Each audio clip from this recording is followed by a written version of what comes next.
I'm sorry. I'm sorry. I'm sorry. I'm actually on Discord trying to recruit people to come cover this with me because I think it is fun to hear everyone's perspective, whether they are left leaning, right leaning. Doesn't really matter what it is. So let's just go ahead and listen to this. Vehicles. And when you decide that we're going to take all of your taxpayer money, take $1 billion. I got some friends coming with me too. It's going to be fun. And the batteries come from China. China controls 85% of the rare earth minerals. They're China. Because they're measured in parts per million. China is moving 100,000 pounds of earth in Indonesia, in Africa. They're literally destroying the planet so that they can make a battery that's in a car subsidized. What up? Ding, ding. Welcome to the Lions Den. What up? Joe Biden, this strike is a What's up, everybody coming in? I know I haven't gone live a lot on this channel by myself, but I'm going to cover the debates as well as have every political, I guess, ideology almost up here discussing Republicans and their potential policies. It's good to have a diverse cast. If the government shuts down, should voters blame populist Republicans? Voters should blame everybody who's in Washington, D.C. They get sent down there to do the job, and they've been failing at doing the job for a very long time. And let's be honest about this with the voters. You know, during the Trump administration, they added $7 trillion in national debt. And now the Biden administration has put another $5 trillion on and counting. They have failed, and they're in the spot they're in now because none of them are willing to tell the truth. None of them are willing to take on the difficult issues. They just want to keep kicking the can down the road. And the inflation that Nikki spoke about is absolutely right, and it's caused by government spending. And that's why people all across this country are suffering tonight. And yet we don't get any answers because Joe Biden hides in his basement and won't answer as to why he's raising the debt the way he's done.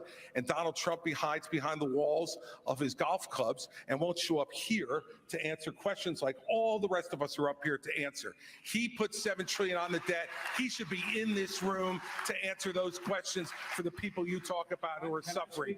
And if the government closes, it's the blame. It is to the blame of everyone. Virtue signal. Why don't you? Who has failed. It just plays to the grandstand. Plays to the grandstand.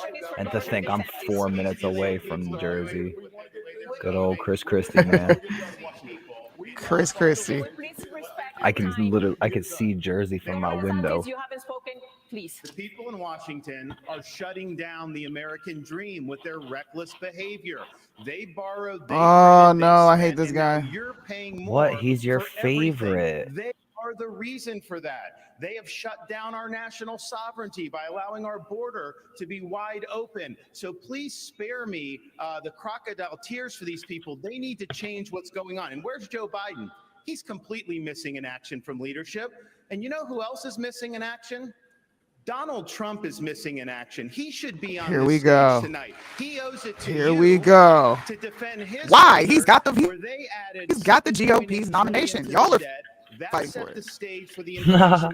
Now, I can tell you this. He needs to go at the person who's going to be his adversary. What up, JD? We paid down over 25% of our state debt, and I vetoed wasteful spending when it came to my desk. And as your president, when they send me a bloating spending bill that's going to cause your prices to go up, I'm going to take out this veto pen and I'm going to send it right back to them. Lies. Right. Lies. You ain't sending it nowhere. On the minds of a lot of moms and dads and Americans, and I know that you've been thinking about it because childcare costs, they are up. They're topping $10,000 per month. Some families are spending up to half of their income. Tim Scott, Senator Tim Scott in South Carolina. And they're having to decide, is it worth it for me to work right now, or does it not make sense for me financially? In 3 days, the billions of dollars in pandemic-era funding is going to end, and 70,000 daycares could close. So you had an effort to broaden eligibility for child care assistance. That fell apart last year. And for the moms and dads out there who are worried, what can you tell them if you weren't able to get it through the Congress? How could you do it as president? Certainly one of the things I did as a member of Congress was to make sure that we protected the Head Start programs around the country, giving people the opportunity to pick and choose the place that they send their children. The challenges that we see today under the Biden administration is that the cost for daycare has gone over $15,000 per child. In the Build Back Broker plan, he called it a Build Back Better plan, it was going up to $29,000. The way we fix that problem is to make sure that we actually cut taxes and give more Americans their money back. When I helped write the Tax Cuts and Jobs Act, we actually lowered a single mother's taxes by 70% on the federal level, for dual income households by 60%. Then we went a step further. We doubled the child tax credit and made it refundable. By doing that, more parents had more resources to make the decisions how to take care of their family. The one thing we should do is let the American people keep their money. When that happens, the greatest opportunities rise from the ashes. Okay, I'm going to give you 15 seconds. Go ahead, and then we're going to the border. Ilya mischaracterized a part of my view. I think this artificial division is unhelpful in our party. The real divide is not between the Republicans on this stage. And in the Reagan Library, I want to say these are good people on this stage. The real divide is between the majority of us in this country who love the United States of America and share our founding ideals.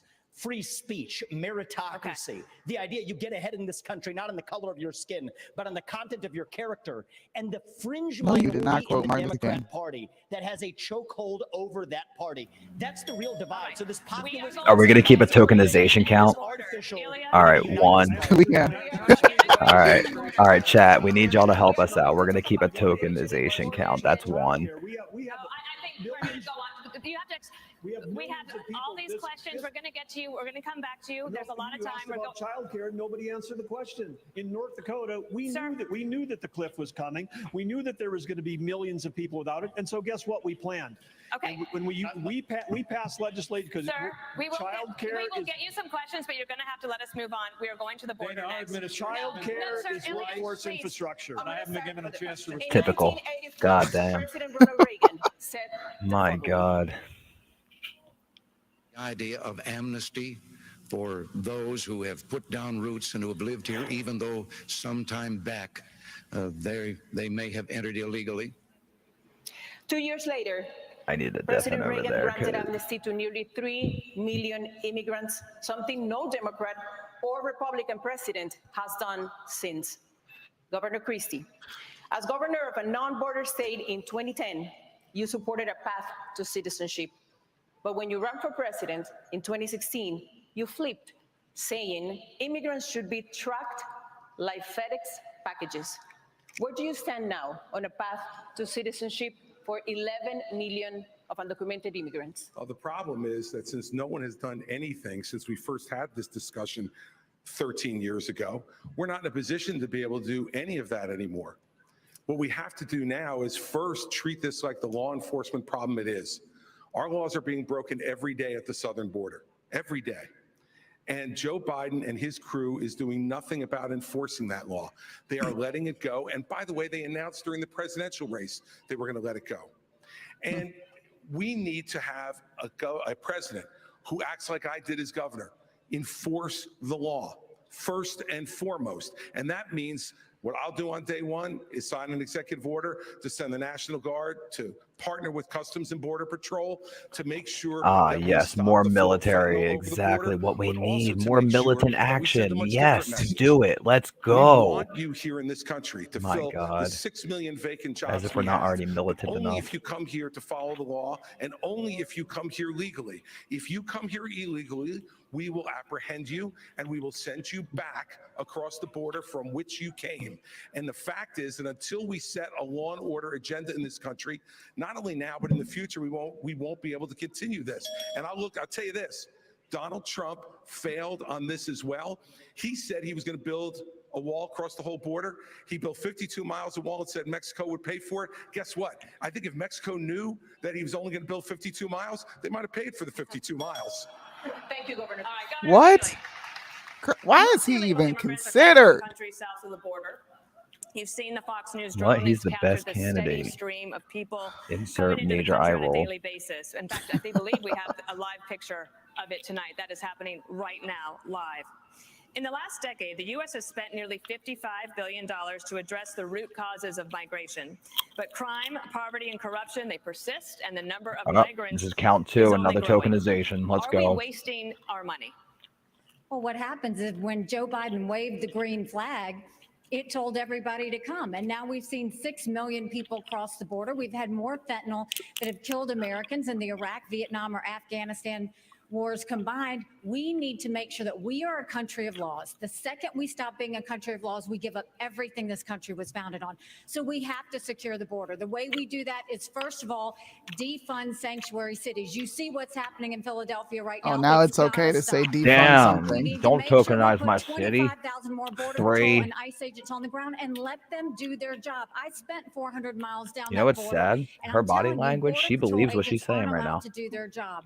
Let's She go back actually to remain believes in it. Mexico policy. Instead of catch and release, let's go to catch and deport. What about and the let's aid that we've been? What about the aid that federal taxpayers are paying to deal with the root causes? It's not working. The Or is only aid that we should be spending right now is to secure the border, the southern border, the northern border, period. You would cut We off need aid to to the keep region? Americans safe. And right now, Americans are not safe. Only when we fix the immigration system, only when we get the border secure, should we ever look at putting any We more got any money into alcoholics this. willing to play a Our game money really should be quick? about Every keeping time they Americans safe. mention the We're not border doing or that. Joe reference the Biden's not doing border, that. And you mentioned take a commerce shot. and shutting down government. It's been I'll nice make it knowing clear, you. we have to change the budget I can't, it's too process early. in 4 years. Corey, you ready? In 40 years, Congress has only Click the link. I'm delivered gonna put the link in the chat Corey's again. joining us. Let's go. in 40 Let's years. go. If they don't keep the government open, they should not get paid. No pay, no budget. That's the way we should. Governor DeSantis, we have a question for you. Governor DeSantis, China invested $12 billion in Latin America just last year. Oh, what up, Red Pill? Strategic partnerships with 7 countries, including Mexico. Repeal the And 19. China's military ties to the region now Yeah, I got a include badge. arms sales and training exercises. Are you comfortable with China deepening ties with our southern neighbors? Of course not. And the reason why we're in this mess is What up, because Corey? elites in DC What for up? far too long Oh, have look at the chosen shirt. Look at surrender the over shirt. strength when it comes to the CCP. Some people in our country got rich, our industrial base got hollowed out, and they have been able to build the second most powerful military in the entire world. We need a totally new approach to China. We are going to have real hard power in the Indo-Pacific, like Reagan, to deter their ambitions. We're going to have economic independence from China, where we're decoupling our economy, and we are going to go after the cultural power they have in this country. As governor of Florida, I Can he ground banned the this? CCP from buying land in No. our state. We should do that all across these United States. We shouldn't have them in our universities. We shouldn't have Confucius institutes. So you see a country in decline, our power's in decline. China's going to surpass us this decade, and if they do that, that's going to affect every single American household. As your president, I am not going to let that happen. I'm going to reverse this country's decline. We are going to choose strength, not surrender when it comes to the CCP. America is What? not a country in decline. Under Joe Biden, we are a country in retreat. Propose, quote, universal deportation for all undocumented immigrants and their children, even if the children are citizens of the United States. Under what legal premise will you expel U.S. citizens? So the first thing I want to say is I agree with everything. The Republicans on the stage are on the right side of this issue. Militarize the southern border. Why would you do that? And end foreign aid Y'all to remember Mexico and those Central thick America Sharpies to back end in the the day? incentives to come across. But I do go a step further. You're right Like about the that, big Elliot. fat Sharpies. I favor ending That's what his hair is giving me the vibes of. birthright citizenship for the kids of illegal immigrants in this country. Now, the left will howl about the Constitution and the 14th Amendment. The difference between me and them is I've actually read the 14th Amendment. What it says is that all persons born or naturalized in the United States and subject to the laws and jurisdiction thereof are citizens. So nobody believes that the kid of a Mexican diplomat in this country enjoys birthright citizenship. Not a judge or legal scholar in this country will disagree with me on that. Well, if the kid of a Mexican diplomat doesn't enjoy birthright citizenship, then neither does the kid of an illegal migrant who broke the law to come here. And as the father of 2 sons, it is hard for me to look them in the eye Here we and say, go. you have to follow the law when our own He's a government fails polished to follow its own politician. laws. Right. Really You see that instant appeal to emotion right there?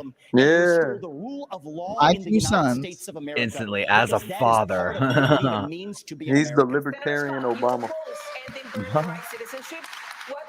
Dude, he literally reminds me of those fat-bodied Sharpie markers from back in the day. That's what his hair looked like. Written as it relates to slavery, not as it relates to illegal immigration. It's going to apply to illegal immigration. So the challenge that we face is, in fact, one that has to do with whether or not Can't the people stand that the way come he here talks, I'm are under sorry. the jurisdiction of our laws. And frankly, if you come here illegally, you are not. Now, surviving a Supreme Court argument is something I can't tell you. But from a perspective of the Constitution, I think it's simple that clearly it was designed for slavery and not for illegal immigration. Clearly it was designed for this. Clearly. We think about the fact that Vivek just said we were all Can you show me where it's good people, and I explicitly appreciate that, written? Because if last it's that debate, he said we were clear, then all it should bought literally and say, paid hey, for. this system is And I thought designed about for that for a little slavery. while and said, you It's know, inferred. It's not can't clearly imagine stated. how you could That's say what I that said. knowing Like, come that on. you were just in business with the Chinese Communist I Party love their and wording. the same All this people that misdirection, funded double speak, fancy Hunter Biden wording, millions of dollars was a partner of inside yours as well. terming, It's emotional not nonsense. appealing. Like, come on. I want to respond. These This are is good wild. people who are tainted by a broken And these are the system. It's people not the that fault like of want to anybody. run our It's country. a problem. Crazy. Excuse me. Thank you for speaking while I'm interrupting. While I'm speaking. You said If I may faithful. finish. If I may finish. You can't be on both sides. Gentlemen, you'll have your turn. One of the challenges we should have, Can we please focus on the issues that matter? We know we fix this in China. Everybody knows that. If I may Focus address on holding Joe Biden accountable. That's what we need to be. I actually agree with Ron DeSantis. Speak at the same time, no one can understand. No, we should be holding each other accountable with DeSantis. On China. When every other W, self-accountability, hold each other accountability. Let's go. But you know what I did that was different Social than every credit other for the company? win. We got the hell out of there. And when I started my next right company, before you ran for Strive, right when it, that was years ago.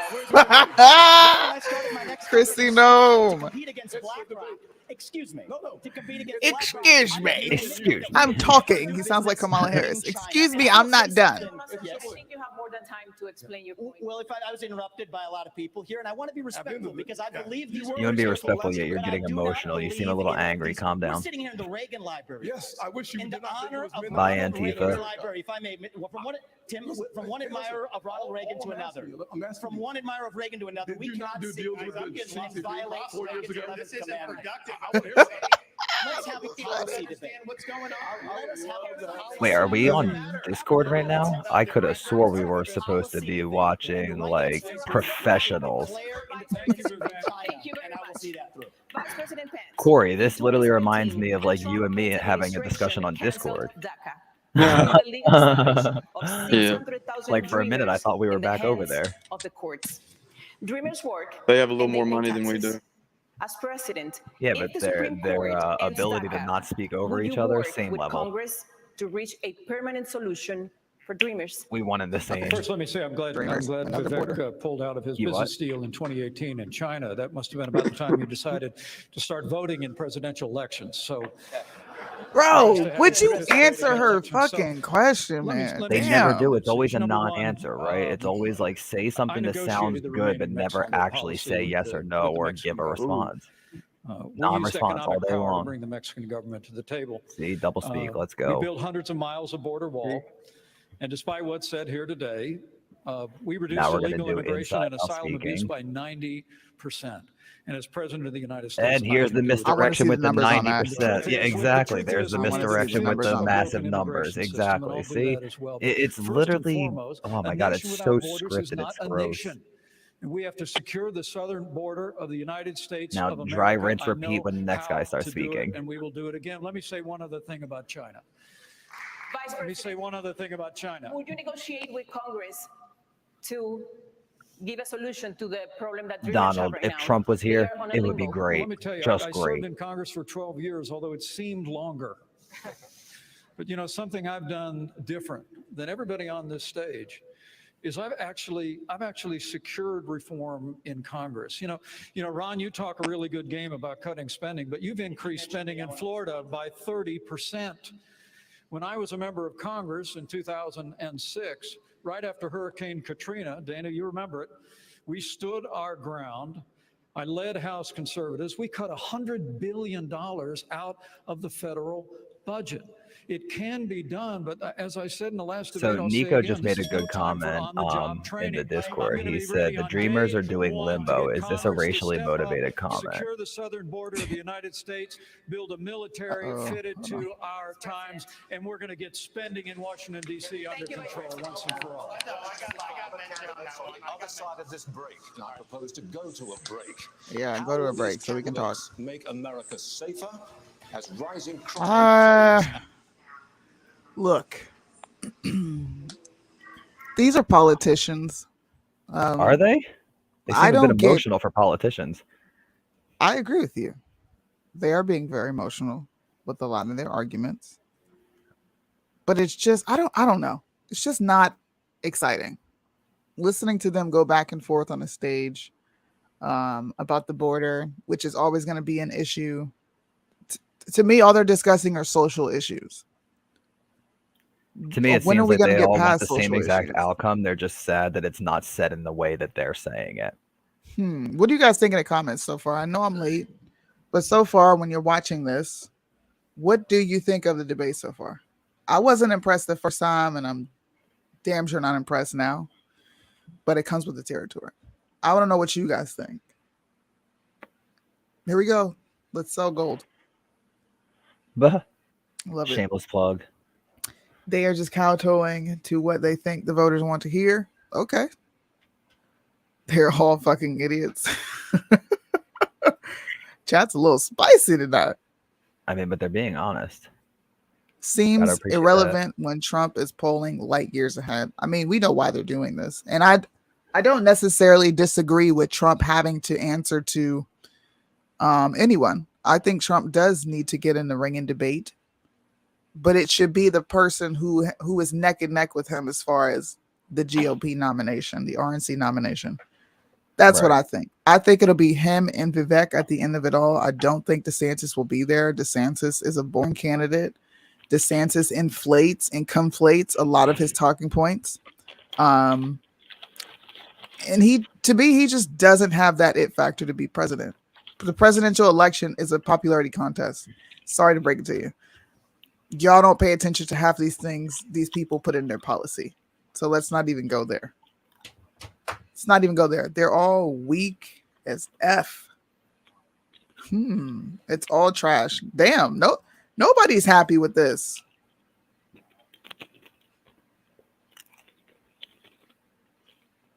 Gosh. Give them a reason to be, though, right? Like, that's the problem. What reason do they have to be? They don't have a reason. Here we go. W on the chat for being honest tonight. Let's go. Keep up the spiciness. What is this? Oh, the coffee. Black Rifle Company. Yeah.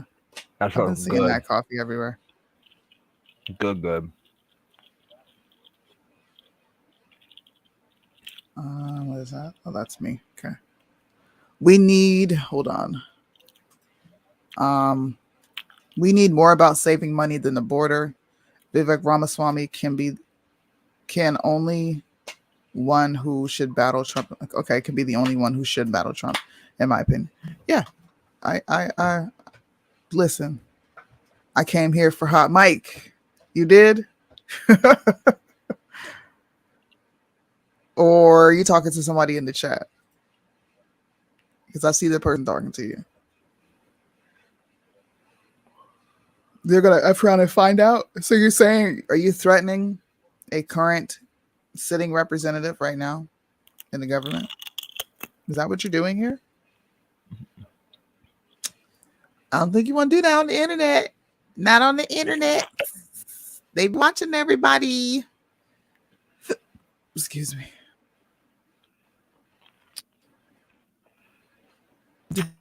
Definitely controlled opposition. I'm looking at the chat in Discord and I'm looking at the chat on YouTube. Yeah, everything that they're saying is hypothetical. It's all for our RP in Minecraft. And welcome back to the Reagan Library for the second Republican We are presidential back. debate. I do want to just remind everyone There's 1 minute for questions, 30 seconds for a follow-up, and the more you mention each other, that means if your questions you're going to get. Okay, so we want to talk about crime. This has been a horrendous problem. What a bitch. Oh God, here we go. This is where I'm gonna have most of my commentary. Cities is striking fear All right, in the let's hearts go. of Americans. Just last night, looters took over the streets of Philadelphia. Philadelphia, here we go. You said in the last debate that you would use U.S. attorneys to prosecute crimes, local All of this prosecutors won't. happened within like a half a mile of me. And they could not Like, handle all the up to lawlessness, 2 the miles. There was a little bit of stuff that was a little carjackings, further out, the but armed most of this robberies. was They're all within a half surging. mile to a mile of me. Progressive prosecutors were elected by their constituents. Hell, the one and they building, can't be the fired one by a building that was president. looted was So just a couple what blocks. would you do to end the revolving door of criminality? Well, look, Dana, the only one on this stage who's done it. For 7 years, I ran the 5th largest office in this country at the U.S. Attorney's Office in New Jersey, and we set records for the number of prosecutions that we brought that still have not been broken.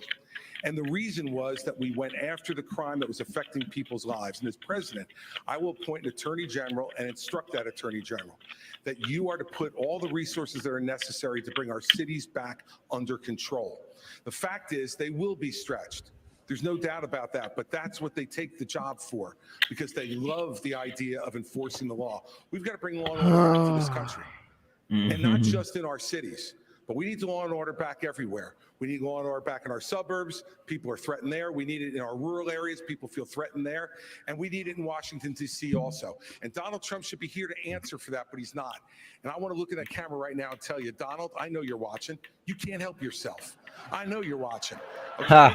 And you're not here tonight, not because of polls and not because of your indictments. You're not here tonight because you're afraid of being on the stage and defending your record. You're ducking these things. And let me tell you what's going to happen.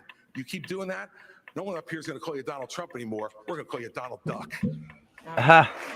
Oh, That was the dumbest thing. What? I didn't know we were having a roast session. Though. What does this have to do with anything? I didn't know we had roast sessions during this. Now let's go. Root causes of crime, especially this revolving door of the criminals. They just get out and Oh, she's not going to say nothing to that, crime. but when other people start Crime in these talking, she's going to have cities something to is one say. of the strongest Wow. signs of the decaying of America. We can't be successful as a country if people aren't even safe to Where'd live they in find these places people? At like Cracker Los Jack Box? Angeles and San Francisco. Just being in Southern California over the last couple of days, my wife and I have met 3 people who have been mugged on the street, and that would have never happened 10 or 20 years Okay, ago. Michelle. In Florida, we back the blue. We support the men and women of law enforcement. They are keeping us safe. We have a 50-year low in the crime rate. And yes, when I had 2 progressive prosecutors that weren't following the law in Florida, I removed them from their posts, and the people of Florida are safer as a result of it. As president, Lies. I will use the Justice Department to bring civil rights cases against all of those left-wing Soros-funded prosecutors. We're not going to let them get away with it anymore. You got We money wanna from reverse Soros. this country's decline. We need to choose law and order over rioting and disorder. DeSantis is not being honest about the law and order going on. One second. I'm sorry. I don't want to forget this thought. DeSantis is not being honest. They've only had a total of, I think, 14 agencies report their data for crime, and there's over 400 agencies in the state of Florida. I just wanted to say that. He knows he's not being honest. Look at his body language. Like I said, he's very shaky, finicky. You know what I mean? Like, can't stop moving around. He doesn't even believe what he's saying. Like her body language says, "I believe everything I'm saying." Now I'm not saying she's right, but she believes it. On what they do. Right now, we have a lot of stolen guns on the street. Well, these law enforcement officers, they arrest these people, and then they go and they're let out the very next day. So law enforcement feels like no one has their back. We have to start prosecuting according to the law. We have to make sure we have the backs of law enforcement, and we have to make sure that we're a country. She's of law not and order. justifying what just happened, I is don't she? think we spent enough time on that. Because that was pretty clear cut. Government's doing to Oh, no, hurt us they're against just talking China. about You overall. have a company, U.S. Okay. Antibiotics, that produces amoxicillin, the #1 antibiotic that we need. And right now, there is a company in Bristol, Tennessee, that produces that. Yet our federal government only gets it from China. We need to be focusing on companies that produce in America and supporting those companies that produce in America, not companies that are helping China. Governor, we will be talking foreign policy later. Ilya? Thank you, Stuart. We're going to stay in the topic of crime because it affects all of us. Governor Burgum, for the first time ever, a Univision poll found that mass shootings and gun safety are one of the most important issues for Latino voters. Mental health concerns are not unique to the United States, but gun violence is. What is your specific plan to curb gun violence? Well, first we need to know is understand is I think that the liberal left seems to be just completely bent on prosecuting law-abiding citizens that are gun owners, because every solution they have to this is take away the Second Amendment rights of Americans, and somehow that's going to solve the problem. But all these cities that we're talking about that you showed the videos of tonight, they have some of the strictest gun laws in the country. So we know that that's not what's working. What we have to do is get back to the core issues about the family. We have to get back to behavioral health and mental health. We've got to get back to actually enforcing the laws these people talked about. Did you see the And comment? like we've done in we've got control, and we're on W. the track to be Michelle. the most military-friendly state in the nation. We've got the most military and the most support of what we're doing in terms of law enforcement, because the morale is down because we've been defunding the police, because they've been attacked in the press. The police have become the bad guys when they're the one. There's all these jobs available in America. Why would you be a policeman if people don't even respect them? Every time I see a policeman, the first thing I say is thank you. And so does everybody else in my family and most of the people in our state, because they know we have to respect the people that are out there defending us every single day. Can I answer the question on mass shooting? Mr. Ramaswamy, according to Customs and Border Protection, about 90% of fentanyl is seized at official border crossings, and 57% of the smugglers are U.S. citizens. How would you stop fentanyl brought into the country, mostly by U.S. citizens, through ports of What? entry? Oh, There's two dude, sides to this, and we have she's to be very narrative honest about it. building. One is What- we do what? have to seal that southern border. Wait a minute. Building the wall is not enough. They're building cartel-financed tunnels underneath that Why- wall. Semi-trucks can drive. I don't care to hear about the border. I'm sorry, you guys. They talk about the border all the time. Why did All she right, anybody like still sober at this point? wait? Why did she make it a point to say that it's American smugglers? U.S. citizens, yeah, U.S. 57% or something. Bro, shut up, bro. You Mexicans. I mean, not just the Mexicans. Y'all motherfuckers coming over the border. A lot of this shit is coming from Mexico. Stop the cap. Toonie, it's because they're not pushing a narrative. God. 58%. So American smugglers. Okay, now we can listen to Vivek. With pumping pharmaceuticals, but with faith-based approaches that restore purpose and meaning in the next generation of Americans. Many of them are getting it through social media. And this isn't a Republican point Stop or a Democrat preaching, point. bro. But if you're Jesus 16 Christ. years old or under, you should not be using an addictive social media product, period. This is something that we What can does this have to do with the agree border? on, and we can revive both the mental health of this country while stopping the fentanyl epidemic that will kill more And people then- this year than who died on 9/11. And I refuse to be a passive God. bystander sitting in the Oh White House like my the hollowed-out God! husk of No, burnt he brick didn't. we have.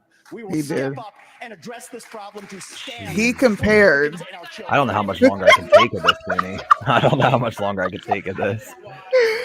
Bro, he pulled a Kamala Harris. Commander-in-Chief, Oh I'm my going to use the goodness. U.S. military to go after the Mexican drug cartels. No, you're- they are no, you're killing not. our people.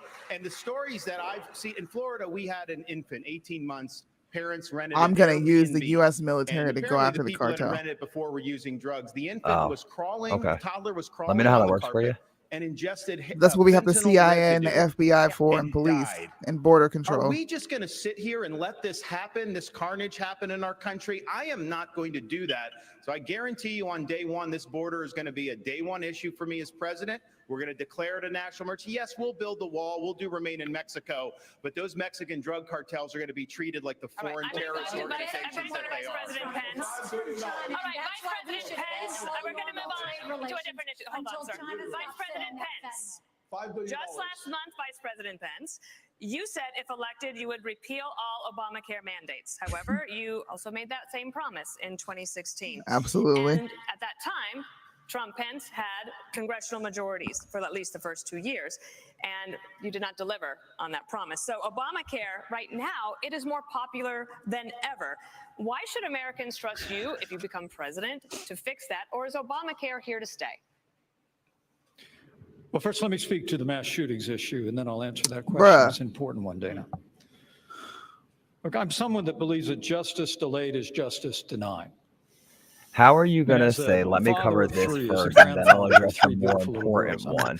Aren't you I am inherently making sick this and one more tired important by of giving these it the mass first shootings happening in the attention? These United people States are of dumb America. as a If bag I'm of president bricks. of the United States, I'm going to go My to the Congress God. of the United States, and we're going to pass a federal expedited death penalty for anyone involved in a mass shooting, so that What? they will meet their fate in months. He just said a not federal years. It is expedited death penalty. unconscionable that Bro, what? the Parkland shooter, Oh Ron, my God. is actually going to spend the rest of his life behind bars in Florida. What does that have to do with what she That's asked you, not my nigga? justice. We have to Damn. mete out justice and send a message to these would-be killers that you are not going to live out your days behind bars. You're going to meet justice in this system. But does that mean Obamacare is here to stay? I like that. Go back to it. What up, Julius? Well, thank you for What up? reiterating the question. Because How's I'd it love to going, man? Are answer. you Look, just tuning in, or have I you think it's been one like of the- watching? It's one of the choices. I've been watching. Like running mate, Heck yeah! Donald What's your take so actually far? has If you a want to plan give to us a start quick to TLDR, if you consolidate don't more mind. power in Washington, It's D.C. a disaster. That's a great way I'm to put it, president man. of I the couldn't United agree more. States. Everybody's Intention talking to over make each other. The federal It's weird. government smaller by A lot of double returning speak to tonight. the states those Yeah. resources A lot of and non-answers as programs that are well. rightfully theirs under the 10th Didn't he Amendment say of the we needed Constitution. to? That means all Whoa, Obamacare whoa, whoa, funding, whoa, all whoa, housing whoa, whoa. funding, all HHS funding Whoa. in America. Whoa, no, you not about to skirt past that. That's not justice. The part is unconscionable that the of these mass shootings happening in the United States of America. And if I'm president of the United States, I'm going to go to the Congress of the United States, and we're going to pass a federal expedited death penalty for anyone involved in a mass shooting. So he just double spoke. Y'all saw that in real time. You on this? Well, I think this is a symptom of our overall economic decline. Everything has gotten more expensive. You see insurance rates are going through the roof. People that are going to get We need to get groceries. Corey I back up spoke here. with a woman in Iowa, and she said, you know, for the first time in my life, I'm having to take things out of my grocery cart. Corey, I heard you joined the stream. Get back up here. The total goes up so quickly. So this is very real, and people are hurting out there. So we've got to address the underlying problem with Bidenomics, the overspending, taking all Biden's rules and regulations. I'm going to throw them in the trash can on day one. You're not going to have to worry about that. We're going to open up all of our energy. We will be energy dominant in this country. That will lower your gas prices. And what we need to do with healthcare is recognize our healthcare is putting patients at the back of the bus. We have big pharma, big insurance, and big government. Damn, the letdown in his face right there. He thought that was about to get a lot more like drive than it did. You heard him about to hype up his voice, and nobody reacted. Yep. Than the national average. Our state's a dynamic state. We've got a Wild. lot of folks that come. Of course, we've had a population. It's about boom. time people We finally also realize don't that it's have, all shit. A lot of welfare benefits in Florida. mean, You know, we crap. basically say we want to. This is a field of dreams. You can do well in the state, but we're not going to be like California and have massive numbers of people on government programs without work requirements. We believe you work and you got to do that, and so that goes for all the welfare benefits. And you know I'm what? streaming that's this done, on Stuart? my Our YouTube unemployment rate CD. is the lowest amongst any big state. Awesome. We have the highest GDP growth amongst any big state, and even CNBC, no fan of mine, ranked Florida the #1 economy in America. On the topic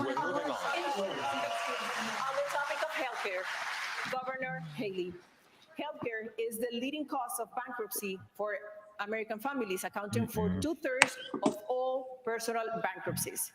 As president, how you protect Americans who get sick from financial ruin? First of all, how can we be the best country in the world and have the most expensive health care in the world?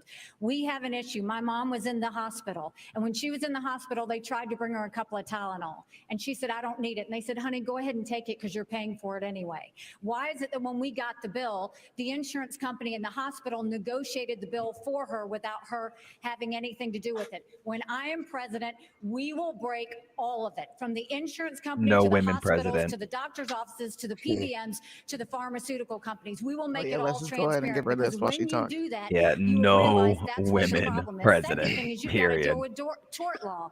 The doctors don't give you the 10 tests because they want to. It's because of the 90% chance they'll get sued.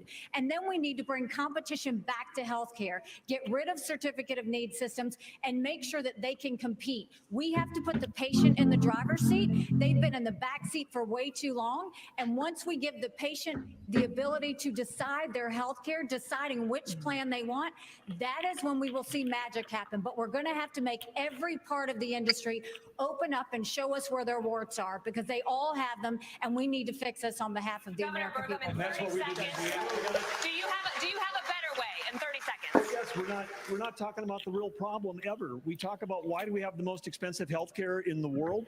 It's because the federal government got involved the same way they did This with guy EVs, looks like and they Gavin said, we're going to Newsom's subsidize a particular granddad. kind of software Yeah. back in 2008 under Obama, and they said, hey, we're going to do this. It's going to make everyone more productive. All of you that are watching have been to a doctor's office when the doctor's got his back to you and their hands on a keyboard.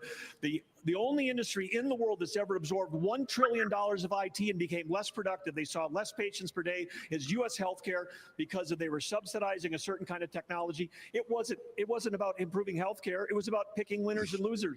Every time the federal government's involved, whether it's higher education, healthcare, or now the auto industry, things get more expensive and less competitive. That was a great transition, because we are going to move on the future of Oh, he was proud of that one. What's the government's role in finding a way forward? The second Republican debate rolls on from Simi Valley. All right, so we're on a pause. We're going to give a bit of commentary. I wrote down a few things that they were talking about. One thing that stuck out to me when we're listening is the Republicans are really, really, really pushing for the federalization of the military. And they want to, it looks like they want to militarize everything. Now, Right, that's what I was just saying. I don't think I'm opposed to using our National Guard to go to the border to work with Border Patrol, but getting the Air Force or the Marines or, our major branches, no, I can't support that. But I don't think there's anything wrong with using a branch of the government to actually fight for the country, because at the end of the day, you take an oath to defend the Constitution, right? Yeah. And what they're doing is in violation of the Constitution. So they're well within their rights to do this, but it does leave me a bit uneasy to hear so many Republicans okay with militarizing everything. Because they're warmongers. they want to use our military, so in case a war pops up, they can take credit and be like, we charged, we won the. It's like, no, bro, just build that big fat wall, hire some people. Honestly, I would say they should be talking about jobs and talking about, hey, we build a wall, we can bring more jobs. I don't know why they're not talking about, that type of aspect when it comes to the economy. Like, hey, we want more jobs, build a wall, hire some more border patrol to protect it. Forget all this whole military to arrive. We need to get our Navy SEALs and coast. No, bro. How about you just build the big fat wall and people? We don't work for you. So you work for the people. So talk to the American people and say, hey, we want to build a wall because we want to get people that's coming here illegally to push them back. I actually agree with Doug Christie when he says when they come here, we apprehend them and send them right back. I agree with that. That's what it should be like. But this whole militarized, use the Army, Air Force, I'm not down with that. What do you got, Corey? Can you hear me? Yeah, I can hear you. Can hear you just fine. Okay. I just what was that first thing that you said when you said you took note? What was the first thing you said? So DeSantis said he wanted to send the National Guard to the border to offer some more defense, and Pence made it known that he would at a federal level write a law to give an automatic death sentence to people who participate in mass shootings. Well, here's the thing: when they militarize those forces, like it's not to protect us. So what are they protecting? Is the question. Like, so there are either institutions, wealth, property, especially like property that's owned by, conglomerates and big corporations. Like those will be the priorities. But like any military, like you go by priority. You don't go based off emotion. Like, oh, we got to save the people. We got to save the ma and pa shops. Like, no, the military isn't gonna go and do what we would think is the right thing to do. They're going to protect. the rich. So you have no trust in that at all. That just sounds like a bunch of No, but nonsense that's to what you. Republicans always do. But I mean, here's the thing: Democrats do that too. They're all for militarizing shit too. So it's like an establishment thing. Yeah, it's just. But I I sent mean, you a link, Liddell. I see you in the chat. I sent you a link to WhatsApp. My bad. I didn't mean to cut you off. oh, you good? But yeah, Okay. they're authoritarian. I mean, that's just what it boils down Okay. to. Yeah. What about you, Chris? I think we're probably on the same page, but I do want to hear from you. Sorry, can you recap? I honestly stepped away for a second to eat. No, you're good. The Pence planning to make a law federalized to execute anyone who is found guilty of mass shooting. And do you agree with DeSantis militarizing the border? No, I think we're already over militant. You think so? Okay. I think we're over militant. Yeah, I've been actually speaking on this for about a decade now, that we've been becoming more and more militant every day, and because they've been smart enough to do it slowly, we didn't take any notice or real arms to do anything until it was too late. So you think it's too late to really, really secure the border because I the think damage it's is very done? late. I don't know if it's too late, but I definitely think it's kind of late. I don't think I disagree with you. It would. I think it's too late, but I also see it's a double-edged sword. It's a double-edged sword. Let's pick this up again after the show because I do think this is a sticky point. It's a sticking point because I understand everything. I understand both sides of this argument. Okay. To our questions, Governor Haley. American students, they are in academic trouble. They have lower scores in math and reading. There's chronic absenteeism. That's at record highs. And this has even been called education homicide. Okay. You say school choice is the answer, but South Carolina, your home state, still has not enacted universal school choice, and even the current expansion won't be fully implemented until 2027. Parents can't wait 4 years for a fix. So what would you do right now? Well, and school choice isn't the only answer, but I'll tell you it's not out of a lack of trying that we didn't try and get school choice in South Carolina. What I'll tell you, first of all, is we have to acknowledge the fact that 67% of our eighth graders are not proficient in reading or math. Over 80% of our eighth graders aren't proficient in history or civics. And recently they came out and said our 12 and 13-year-olds are scoring at the lowest levels they've been scoring in reading and math in decades. So the first thing we've got to do is we've got to make sure we catch our kids back up. We have to make sure they can read. A child that can't read by third grade is 4 times less likely to graduate high school. We need to do reading remediation. We need complete transparency in the classroom. No parent should ever wonder what's being said or taught to their child in the classroom. We need to make sure that we have school choice so that there's competition. We need to move all the programs from the federal government down to the states and let states decide what education looks like in their states. And we need to start building things in America again. Let's put vocational classes back in our high schools, and let's get our kids building the things that we know that we can make. When we start to focus on that and really bring in that parental involvement, that's when we'll start to see a difference. But we've got to get parents back included.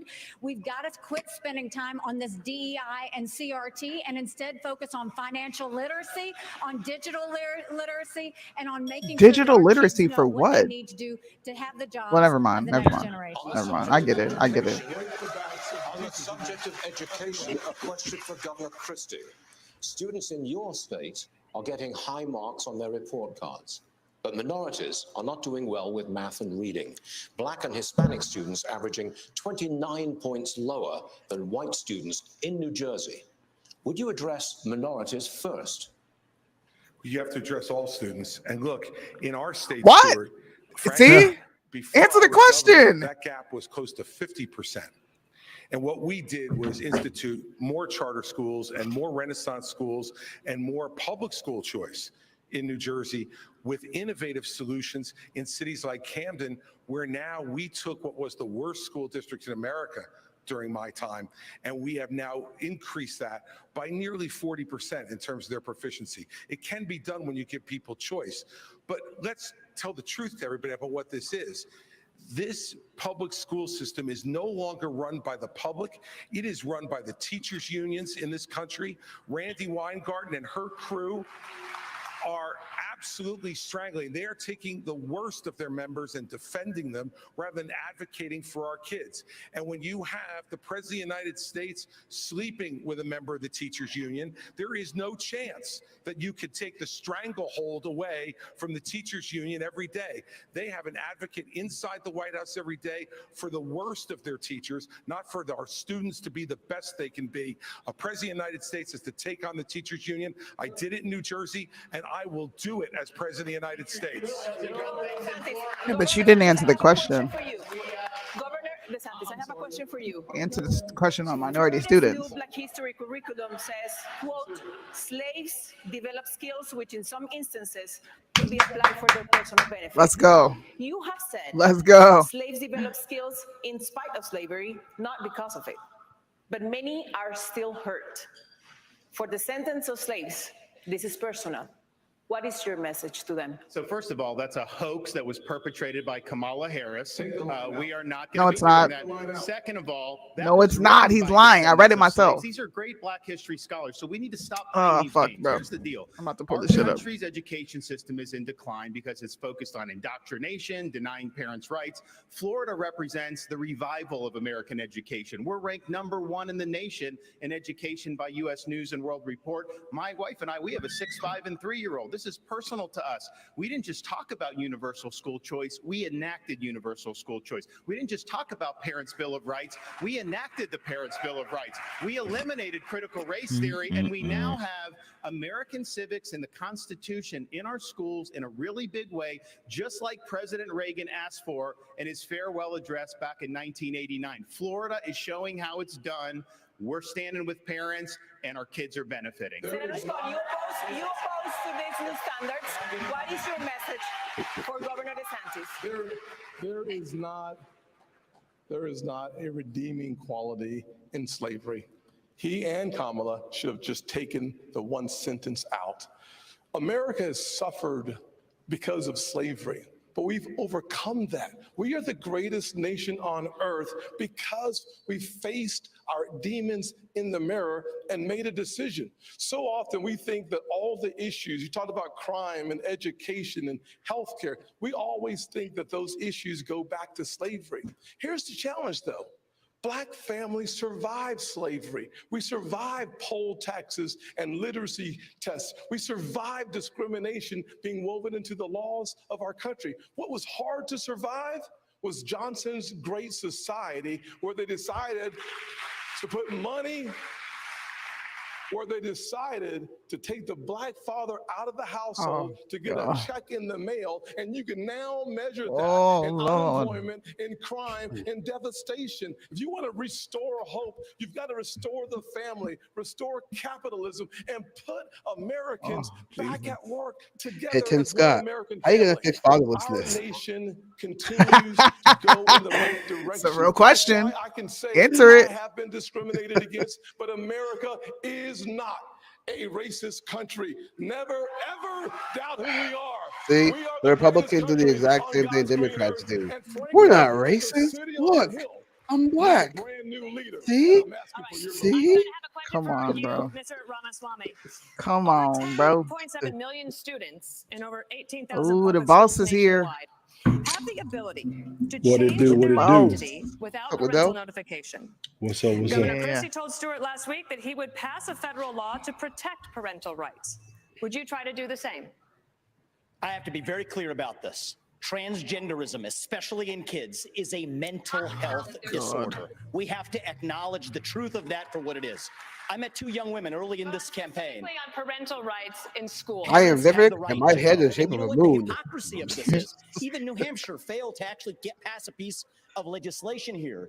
The very people who say that this increases the risk of suicide are also the ones saying that parents don't have the right to know about that increased risk of suicide. And I'm sorry, it is not compassionate to affirm a kid's confusion. That is not compassion, that is cruelty. I met 2 young women, Chloe and Katie, early in this campaign. who are in their 20s now regret getting double mastectomies and a hysterectomy. One of them will never have children. And the fact that we allowed that to happen in this country is barbaric. So I will ban genital mutilation or chemical castration under the age of 18, and parents have absolutely would you try to pass a federal law that says parents should have that right? We are going to require states absolutely have to follow that through. Governor Burgum just to follow up on this rights. because Yes. you in your state you do not have a law that says I sometimes parents wonder can't why be they notified. just can't answer But you the want question. To be president. Just, would you try to pass a just federal be law to say base. parents Answer have the question. that right? Like, I think just this is a say state's no. issue, I ain't but I do passing want to that say shit. something because all night long we've been talking about issues about how it's broken in Washington, and I respect all of the people on the stage here for their 100+ years of public service. Thank you. But the reason why we're not talking about education or healthcare or safety being a problem in North Dakota is because we have a business leader. I've got more experience as a business leader than I think this whole group combined. I know I've created more jobs than everybody else on stage, thousands of high-paying jobs that have real meaning. So as a business leader, you come in and you treat the taxpayer like a customer. So in North Dakota, instead of fighting with the teachers' unions, we actually created a K-12 coordinating council. Everybody gets in the room and the customer is the student. But you do understand that this is an issue that many people in America really are concerned about, worried about parents and notification in schools. Yes, and that's why we have 50 platforms of innovation. That's why we have states. There are certain things the federal government is supposed to do. It's not the Department of Education that needs to be assembled. We got to move it back to states. Do what we did in North Dakota. Instead of like, oh, here's a choice school and here's an old school, the old way with the teachers union, the kids are trapped. We made every school in North Dakota an innovation school. Every school got out from under the red tape, and the things that help teach the values that we're trying to get, like 4-H, like FFA, like Boy Scouts, they can get credit for all of that stuff in North Dakota. And by the way, North Dakota is now at the top of the median SAT scores in the country right now. Vice President Pence, the Department of Homeland Security warns that violence against LGBTQ+ people is on the rise and intensifying. According to a recent study, members of that community are 9 times more likely to be victims of violent hate crimes. As president, how would you protect this community from violent by their own attacks people and who go against the discrimination? narrative. Well, as President of the United States, I'll Let's stand go. up for the safety and the civil liberties of every American from every background. He don't believe a And I want the damn American thing he people to just know said. that. He don't. I Did you know. see I wanna that? answer Did you see question as well, the Dana, that you just asked discomfort? of Burke. Oh man, Because that by was way of the full disclosure, fakest Chris, you thing I've ever mentioned heard. the president's once, situation. man. Right. My wife And I is a thought member of like the my teachers kids union, telling but me I the gotta admit, unicorns were real was fake. Holy. I've been sleeping with a teacher for 38 years. And for full disclosure, look, education is a state and local function. Man, can you State please sit down, one of the bro? very first school choice programs. Sit your in the butt country. down, man. And when I was governor of the state of Mike Indiana, Pence was to like your an question, old Dana, to the let's be Eminem. very, very clear. When the Look, Linn-Mar lose Community yourself in Schools this in conversation. Bro, he's so Iowa had confused a right now. policy where you had to have a permission slip You know he can't from your parents to get a Tylenol, but you could get a gender transition plan without notifying your parents. I weighed in. Bro, they talk about That's violence policy. against. That's crazy. I was about to say We're the gonna slur. stand up Like, for the get rights back of on parents, subject, my and we're guy. going to pass a federal ban on Look at transgender Liddell, y'all. chemical or surgical This is surgery funny. anywhere in the country. We've got to protect our kids from this radical gender ideology agenda. You didn't even We've answer got the to empower question. parents at the state level with the ability to choose where their kids go to school, whether it's public, private, Sit 'em parochial, down, or coach. homeschool. You empower parents, and Take 'em our out the schools game. will straighten up and reflect our values and focus on the basics faster than you Feed could this food. possibly What's up, imagine. MC? What's going down, Cole? What's going down? Can I just say one thing? Feed Loud this up, food. bro. Mike Pence, more like Mike Rentz. China is investing heavily in their tech companies. $280 billion every year on semiconductor research and development. That is 1 CHIPS Act per year. Governor DeSantis, you say companies like Google and Meta have too much power. Doesn't going after them give China an edge? No, I think you look at how our societies develop, they have huge amount of power over our society. They've cracked down on free speech. We're not saying you don't want them to do business, but you want it to be a free market. And right now they're monopolies. But this issue of China, I think, is really going to be fundamental. We have subcontracted out so much of our national needs to the CCP. We rely on them for a whole host of issues. We need to reshore and we need to decouple all those important industries. We need to get that back in the United States. They are our top geopolitical adversary by a country mile. Xi Jinping's got huge ambitions, not only in the Asia Pacific, but as you mentioned earlier, in our region. But ultimately, we've got to beat him on the economy. And so that's what we'll do as president of the United States. Governor Christie, I wanted to follow up on this because 22% of American workers fear their jobs will be lost to a robot. And you said in the past that the free market is the way to go. Would you retrain workers who lose a job to artificial intelligence? And to do what? Well, look, what I think artificial intelligence offers us is an extraordinary opportunity to expand well beyond the productivity that we have now and to have Americans be able to be involved in that revolution, Dana. You know, each time we have shown incredible innovation and progress in this country. What we've done with it is to expand all kinds of new, even unthought of opportunities for folks. Yes, we have to do retraining for folks who lose some of their jobs. And we should be doing that. And we should have more training available both at the county college level and the local level for people to be able to access it. So yes, I would be in favor of that. But this is a much bigger issue than that. We can't be afraid of innovation. America has been the great innovator of this world over the last 250 years, a technological innovator, a manufacturing innovator, and a freedom and governmental innovator. And that's why America has to continue to stand strong in the world, pro-innovation, pro-progress. And I will tell you this, as President of the United States, what I will do is to make sure that every innovator in this country gets the government the hell off its back and out of its pocket so that it can innovate and bring great new inventions to our country that will make everybody's lives better. Mr. Ramaswamy, TikTok is banned on government-issued devices because of its ties to the Chinese government. Yet you joined TikTok after dinner with boxer and influencer Jake Paul. Should the commander-in-chief be so easily persuaded by an influencer? So the answer is I have a radical idea for the Republican Party. We need to win elections. And part of how we win elections is reaching the next generation of young Americans where they are. So when I get into office, I've been very clear.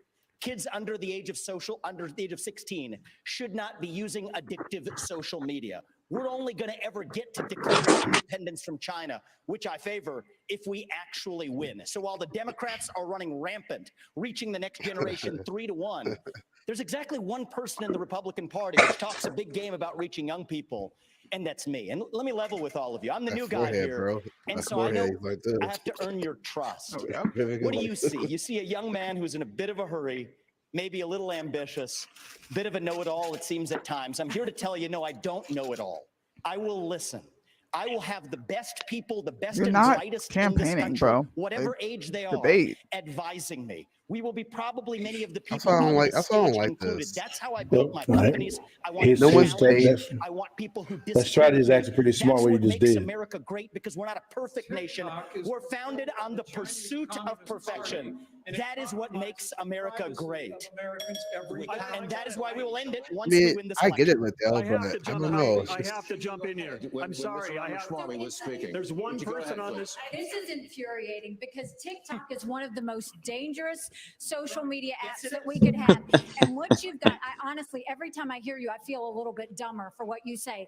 Because I can't believe they repeal the 19 TikTok situation. What they're doing is these shots fired. Okay, here we go. People are on TikTok. That means they can get your contacts, they can get your financial information. They can do that with any app you have on your phone. Bruh. This is important. This is China very knows important. exactly communism. what they're This doing. is very important and for our party, and I'm going to say you've gone and you've helped China make medicines in China, I not know, America. I You're know, now wanting kids to go and get on the social media that's dangerous for all of us. You went and you were in business with You're on the Chinese that Facebook, gave bro. What's the $105 million. difference? We can't trust you. We can't On trust Twitter, you. you can can't trust. have TikTok and I think that we need to ban it. Mr. Ramaswamy, you have 15 seconds. I think, excuse me. 15 seconds, Mr. Ramaswamy. Thank you. I think we would be better served as a Republican Party if we're not sitting here hurling personal insults and actually have a legitimate debate about policy. Let's fucking go, Sharpie, man. Let's go, Sharpie. I'll agree with that big dog. I believe in these people. These are good people on the stage. They disagree, but let's have a legitimate disagreement. That's what I would say. W Repeal for sharp. Jamie. Back to the question. The No, we question was cannot. on Governor technology. DeSantis, There's I'm one going person straight. on this stage Sir, that has a we career in will have to technology. cut your mic, and I don't want to do that. I don't. So, Governor DeSantis, let me go to you. Experts say President Putin has ordered assassinations across Europe, cheated on arms control treaties with the U.S., and seeks to work with China to force our decline. President Reagan believed that if you want to prevent a war, you better be prepared to fight one. Today, the Republican Party is at odds over aid to Ukraine. The price tag so far is $76 billion. Wow. But is it in our best interest to degrade Russia's military for less than 5% of what we pay annually on defense, especially when there are no U.S. soldiers in the fight? Thank It's in our you. interest Good question. to end this war, and that's what I will do as president. We are not going to have a can't blank end the check. We war. will not have U.S. troops, and we're going to make the Europeans do what they need to do. But they've sent money to pay bureaucrats' pensions and salaries and funding small businesses halfway around the world. Meanwhile, our own country is being invaded. We don't even have control of our own territory. We have got to defend the American people before we even worry about all these other things. And I watch these guys in Washington, D.C., and they don't care about the American people. They don't care about the fentanyl deaths. They don't care about the communities being overrun because of this border. They don't care about the Mexican drug cartels. So as Commander-in-Chief, I will defend this country's sovereignty. But it's not a territorial dispute. It's Okay. never been a territorial All right. dispute. And Wow. 90% of the resources that we send over to Ukraine is Where a this fool guarantee, been it's a at? loan. It is not 90% of the money that we send over there is loan. Well, we can talk about this, but at the end of the day, 90% of the money that we send over there. And go ahead, make this man the head of HUD. It's not actually It's not they're because not of Ukraine, paying it's it because back, of the NATO Tim or NATO. Scott. So I think it's a Number good one. Like- topic. I It's a think good it's a really good topic for topic too, debate. but I will say, I'm writing this let's down. debate the fact Bruh. that our national Bruh. interest is in degrading the Russian military. By degrading the Russian military, we actually keep our homeland safer, we keep our troops at home, and we all understand Article 5 of NATO. We have When to in fact- level with the American people. I thought you said something about waiting until your turn to talk. So think that hold on. respectful So at the end of the day, point. I'm going to finish my. I'll be happy to Go debate ahead, and then this. I'll respond. I'll look forward to this one right now. So at the end of the day, when you think about the fact that if you want to keep American troops at home, the attack on NATO This territory would bring us and our troops in. By degrading the Russian military, we reduce, if not eliminate. This dude sounds an like attack the head on of NATO HUD. territory. Finish that exchange. Man, we have to level with sit the American down, people. bro. We have to level with the American people on this issue. The Ben reality is Carson 2.0. just because Putin is not Putin's an evil dictator does not mean that Ukraine is good. This is a country that has banned 11 opposition parties. A win Thank for you. Russia is a That win is not for Thank China. you. Tell the Russia- truth, Russia is a Vivek. win for Excuse China. me. W. But I forgot you like You'll China. have- That's nope, why you're. you'll have a Shut chance up. in Let just him a moment. talk. The hurling personal insults isn't helping. China is the real enemy, and we're driving Russia further into China's arms. We need a reasonable peace plan Finally. to end this. Especially, this is a country whose president just last week Vivek, was if hailing you a let Nazi in Putin his own have ranks. Ukraine, that's a green light to China answer is- to take Taiwan. We need a No, it's reasonable not. What are you plan. talking about? No, it's White not. pigs, shut up. Communist Party of China's No, leader- it's not. This guy was a former VP saying that at what? President Biden's first 2 years have brought China, Russia, and Iran closer together. Are we focused too much on Ukraine and not enough on this threat from the new world order? No, they're all Good connected, question. Stuart. They're all connected. The Chinese are paying for the Russian war in Ukraine. The Iranians are supplying more sophisticated weapons. So and are so we. are the North Koreans now as well, with the Exactly. encouragement of the Chinese. The naivete on this stage from some of these folks is extraordinary. Look, Wow. I understand people want to go and talk to Putin. Guess what? So did George W. Bush. So did Barack Obama. So did Donald Trump. And so did Joe Biden when he said a small invasion wouldn't be so bad. Every one of them has been wrong. And the fact of the matter is, we need to say right now that the Chinese-Russian alliance is something we have to fight against, and we are not going to solve it by going over and cuddling up to Vladimir Putin. Look, Donald Trump. We're cuddling said up to Vladimir Zelensky. Putin was brilliant and a Facts. great leader.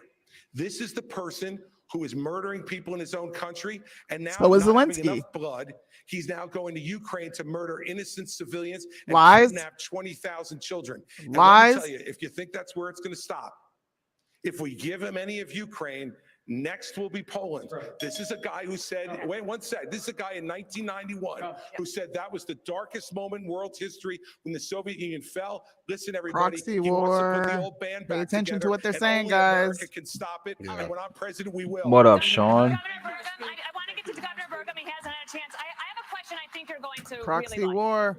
or at least you have experience in it. And we need to talk about America's farmers because there is a foreign policy connection here. The U.S. and China are in this fierce economic competition. It's hurting American businesses, and there is blowback against American farmers because China then targets them Who is this in guy? retaliation. How would you, as president, protect American farmers and ranchers from that kind of Bizarro retaliation Gavin from a Newsom. foreign government like China? Well, first of all, we've got the best farmers and ranchers in the world right here in America. If they have a level playing field, they can outcompete anyone in the world. But this is part of the larger issue that we're talking about here, which is we're in a Cold War with China. The Biden administration won't admit that. But we're also in a economic war through what we're doing with agriculture and energy. And we're also in a war with them relative to cyber war. We get attacked every day in North Dakota, every state, every school district, our tribes, all being attacked every day by either China, Russia, Iran, or North Korea. And now we've got a Biden administration whose whole policy is appeasement. They're out there, creating the world, making it less safe. $6 billion they traded for 5 people. They've just now set a price on anyone's head who's a tourist from America, who's a student from America for kidnapping. If you want more kidnapping, put a price on it. And then they're also helping Iran get to have more closer to nuclear weapon, which pushes all of the Middle East closer to China and Russia. The whole thing is absurd. And then, of course, we're going to give Ukraine to Russia, and then we're going to give Taiwan to China and think that's a foreign policy. That will make our nation less successful, make us more poor. And at the core of all that is energy policy, because China imports 10 million barrels of oil a day. They're the largest import in the world. And we've had 4 cabinet members from the Biden administration there this summer, and none of them talked about U.S. energy. The first one to go to each of those countries was Kerry to talk about the folly of the climate policy, which is making the world less stable. It's empowering dictators. It's not about climate change that we need worried about. It's about the Biden climate policies that are actually the existential threat to America's future. Thank you. I agree with that, to be honest with you. He's right about that. He's just boring. Who supports sending U.S. military into the country, quote, scoundrels. Mexico is the United States' most important trade partner and border security. You say you will send special operations to attack the cartels in Mexico. So this means boots on the ground, drone strikes. It means special operations. It's how we deal with our terrorists. And what you need to do is understand that Mexico's not being a good partner if we lost 75,000 Americans last year. Mexico's not being a good partner if they're letting the cartels get away with what they're getting away with. What we will do is we will make sure that we send in our special operations, and we will take out the cartels, we'll take out their operations, we'll take out anything that's doing it. But we're going to go after China because China is the one sending the fentanyl in the first place. And we will end all normal trade relations until China stops sending fentanyl. And then we'll do the special operations and we'll get it from both sides. This is where President Trump went wrong. He focused on trade with China. He didn't focus on the fact that they were buying up our farmland. He didn't focus on the fact that they were killing Americans. He didn't focus on the fact that they were stealing $600 billion in The farmland jurisdiction is the states. What are you talking about? They didn't focus enough on the fact that all of our law enforcement drones in America are Chinese, and we've got all these little surveillance cells. We need to start focusing on what keeps Americans safe. That hasn't happened in a long time. As your president, I will make sure every American is safe, and we'll do whatever it takes to make that happen. So what she said, y'all, was we're going to federalize everything because the state is not capable. Yeah, exactly. What she said was just trash. You're all auditioning for the job as president of the United States. You want to earn these votes. But the world's problems land in the Oval Office. During the presidential debates in the year 2000, neither Al Gore nor George W. Bush was asked about al-Qaeda. Yet, just 1 year later, al-Qaeda's attack on September 11th claimed nearly 3,000 lives. And the farther we get from September 11th, the closer we are to September 10th. Senator Scott, you have no executive branch experience. What has prepared you to protect the nation from a major man-made national security crisis. One of the things I've had the good fortune of doing is serving on committees in the United States Senate, like the Senate Armed Services Committee. I'm on the Senate Foreign Relations Committee, also on the Finance Committee and the Banking Committee. Talk about addressing the issue of fentanyl. I've written the legislation, passed it through the Banking Committee and the Senate that would freeze the assets and sanction the accounts of the Mexican cartels. There are weapons that we have within the arsenal that I was able to get past 23-0 in the polarizing Senate as it is. I've also understood without question the fact that if you look at the details before 9/11, there was information and intelligence that was available that suggested an attack was coming. Having the right intelligence partners with us is key to making sure that we prevent the next 9/11 from ever happening. Having that experience for the last 10 years is really important in getting the job done. 30 seconds to you, Mr. Pence. Well, I think you asked a question about executive experience. I think it's vitally important. And I stand before you today as a candidate for president because I think this country's in a lot of trouble. And you hear the fire on the stage tonight. You hear the fire in all of our voices. And it's because Joe Biden has weakened this country at home and abroad. This is a time for those of us that have the experience, the tested experience, and a commitment to the conservative agenda that Ronald Reagan brought forward in this party of a strong national defense, standing with our allies, standing up to our enemies, supporting limited government and traditional values, need to step forward. Understood. Because frankly, our party does face a time for choosing, as they said at the top of this debate, whether we're going to stand on the foundation of that conservative agenda, Boring. or whether we're going to follow the siren song. Boring. Go to None of sleep. these people are conservative. Go to bed. I'm the most experienced, most qualified, and most consistent conservative in this field, and I'm ready to You lead didn't answer the America question home about on day one. Time for choosing to go to a Somebody break. in my chat says send the fly. It's a coalition that lasted decades. Can any of these All right, candidates we're do the we're same? going on a break. What question didn't he answer that he could have answered easily? I'm sorry, I've been taking notes all over this notebook. Well, I ain't when taking Mike no Pence, notes at all. It's been trash the whole time. yeah, when Mike Pence talks, I go, is this real? Oh man, I mean, can we talk about Kristi Noem not understanding how ownership Nikki works? Haley? You mean Nikki Haley? Nikki Haley, I'm sorry. Can we talk about Nikki Haley not understanding how property works and who's in charge of, who has jurisdiction over people buying up property in states? Because it's definitely not the Fed. Yeah, because I wanted to ask you about that. Because again, I'm not really familiar with that aspect, but you said that she basically said, oops, sorry. She said, you said that she basically trying to federalize everything and not leave it up to the states. Well, when you say that China's buying up all this land and nobody's done anything about it, well, yeah, the state's not doing anything about it. So because the state's not doing anything, she's like, all right, let's just federalize it. Since y'all don't want to do anything, let's bring it up to a federal level and we'll do something about it. And all these people call for smaller government, but are okay with government overreach when it comes to things that they feel really justified about. You're either for small government or you're not. Pick a struggle. Yeah. Okay, that makes Sorry, sense. That's all Nikki from Haley, this, not man. Kristi Noem. Yeah, What do you think Nikki so far, Haley, Liddell? Number one, none of these guys have a shot. Yeah, for sure. I agree. Not at all. I'm still disappointed. DeSantis, he's up there like a dead body. Vivek, he sings polished, but there's something about it. I'm like, man, something ain't sitting right.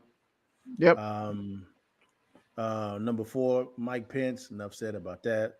Number 5, Chris Christie, enough said about that. And then the Northam got a guy from, I think, North Dakota. I don't know enough about the cat at all. I got to do some more research on him as well. This has Same been here. probably, this was worse than the first debate. This is bad. Horrible. This is, and I mean, now I see why Trump says, I don't need a debate. He ain't never lied. This This is laughable. He probably sitting there, man, and Mar-a-Lago laughing like, look at these fools. Probably. Look at these morons, man. And I'm gonna say this here: if Trump gets if he gets the nomination, I would not be surprised if he chooses Byron Donaldson as his VP. Yeah. One thing that really stood out for me was Tim Scott saying that the money that we're giving to Ukraine is indeed a loan. So when I heard him defend 76 billion as a loan, yeah, I want you to talk about that. I'm going to grab that clip and really focus on the fact that he called this a loan. A loan. Okay. A loan means you got to pay it back. Now, if he's saying that we borrowed the debt from the future, and so what they did, I can understand his construct there. Mm-hmm. But here's my question: who gonna pay for it? Who gonna pay for it? The money fairy? The tooth fairy? They can't even fund their own war. How they gonna pay us back? We are paying for the 401k and retirement funds for their public service, the firefighters and the police officers. We're paying for that. Yep, we're paying for that. So how they gonna pay us back? That's what I'm saying. These are some dumb questions. This is no damn debate. This is a sophomore discussion. It's trash. Trash. All right, we're back. We're here in California, where gas is nearing $6 a gallon. Oil is close to $100 a barrel again. You say, drill, baby, drill. But the courts won't let you. Mr. How many people are how watching would you this? bring down prices without immediate drilling? Total or am I I live? think that we do have to run Total. through the courts On and Rumble? get through that Let me see. administrative Yeah. state to make sure we're using the natural resources here 250 at home. But here's the other thing that we can 56,000. do It that's would take easy, forever, Mr. Ramaswamy. and it addresses the national debt as well as brings down prices. Put people back to work. We are using taxpayer money to pay people more to stay at home than to go to work. That is wrong. That contributes to our supply chain crisis. It contributes to inflation. That's the easiest way to unlock this economy. And here's the other thing. We have to put the Federal Reserve back in its place. This is an agency that has gone rogue. So in January 2026, when I have the opportunity as our next commander-in-chief, we will have a new chairman of the Federal Reserve who places priority on dollar stability. And then most importantly, send packing 75% of the administrative state, reduce the federal employee headcount by 75%, rescind 50% of unconstitutional federal regulations that are shackling businesses, both large and small. But how do we Offer get a it very done? clear, This practical sounds plan good. to do it. That's how we unleash the economy. That's how we revive the integrity of a three-branch constitutional republic. Rather than Tough this to do. technocracy that I'm glad he actually said continues some to specifics. respond. That's gonna be tough to do. I think one of the signature accomplishments of our administration was in just a few short years, we achieved energy independence. We became a net exporter of energy for the first time in 75 years. Thanks to Trump, Day not you, one, Pence. Joe Biden declared a war on energy, which was no surprise because when Joe Biden ran for president, he said he was going to end fossil fuels. We've been Fracking. working overtime to do that ever since. If I'm president of the United States, we're going to open up federal lands. We're going to unleash American energy. We're going to have an all of the above energy strategy. And I have a plan that actually would not only reclaim energy independence, but in 2006, America lost our position as the leading energy producer on earth. I believe in the next 10 years, with the right policies and experienced leadership in the White House, we can reclaim our role as the leading energy producer on earth, and that'll grow the American economy for generations to come. Yes, yeah, I like the debate, man. He was specific. I'm sorry, go ahead. No, I'm sorry, Liddell. I hear it, but I just don't hear a how. So, you know, the You know first what I thing mean? I'll say is I don't hear a what I how. saw at the United Nations is energy security is national security. We need a president that understands we have to partner with our producers and make sure that we have their backs. What you don't need is a president who is against energy independence. Ron DeSantis is against fracking. He's against drilling. He's been against, you did it. He always always talks about what happens on day one. You better watch out, because what happens on day two is when you're in trouble. Day She has two no in shot. Florida, you She's banned attacked people. fracking, you banned offshore drilling, you did it on federal lands, and you took green subsidies that you didn't have to take. Governor DeSantis, you were It is mentioned. true. You have Look the at right to day two. respond. 30 seconds. Yeah. I just did a plan out in West Texas for American energy dominance. We're going to choose Midland over Moscow. We're going to choose the Marcellus over the Mullahs, and we're going to choose Bakken over Beijing, and we are going to lower your gas prices. We are going to get that job done because it's important for our national security. It's important for jobs, and that's one of the best ways to drive down inflation. Governor DeSantis, Governor DeSantis, What has this been the whole time? Governor DeSantis, this question is for you. Our voters enacted a constitutional You amendment banned it before they doesn't voted. allow. No, it's not true. You banned it before they voted, and not only that, they didn't vote on fracking. Totally wrong. They voted it Check in. it. That's Check what we it. did. Onshore, we do it in Florida. We don't have as much as maybe West Texas, but we do it. But that was a constitutional. So that's just wrong. And let's just get real here. My plan will get the job done. We are going to be energy dominant, and that's what's going to happen. And the voters didn't even vote on fracking, and you banned We are fracking. moving on with this question for Governor DeSantis. Governor, excuse me, we cannot talk over each other. We must respect each other's time. My apologies for that. I'm ready, Stuart. Governor DeSantis, this is your question. The Biden administration is hell-bent on student loan forgiveness, but you say colleges should be on the hook when graduates cannot pay their debt. Talk to your partner. How does that address the cost of college? How does that the cost of college itself? Because the colleges are going to have to make a decision. Do we expand the gender studies department, knowing some of those graduates may not have great learning opportunities? No, they're going to focus on the things that really matter. They're going to make different choices. They're going to try to graduate people in 4 years. I also just want to come back to something Dana asked last segment about 9/11, because I was just at the 9/11 memorial with the families. My wife and I were invited. It's very touching to be there, and it affected my life because I ended up joining the military. Here we go, lies. I've been a blue collar kid. Here we go. Wage in Dunedin, Did you not join the military? ended up getting through Yale.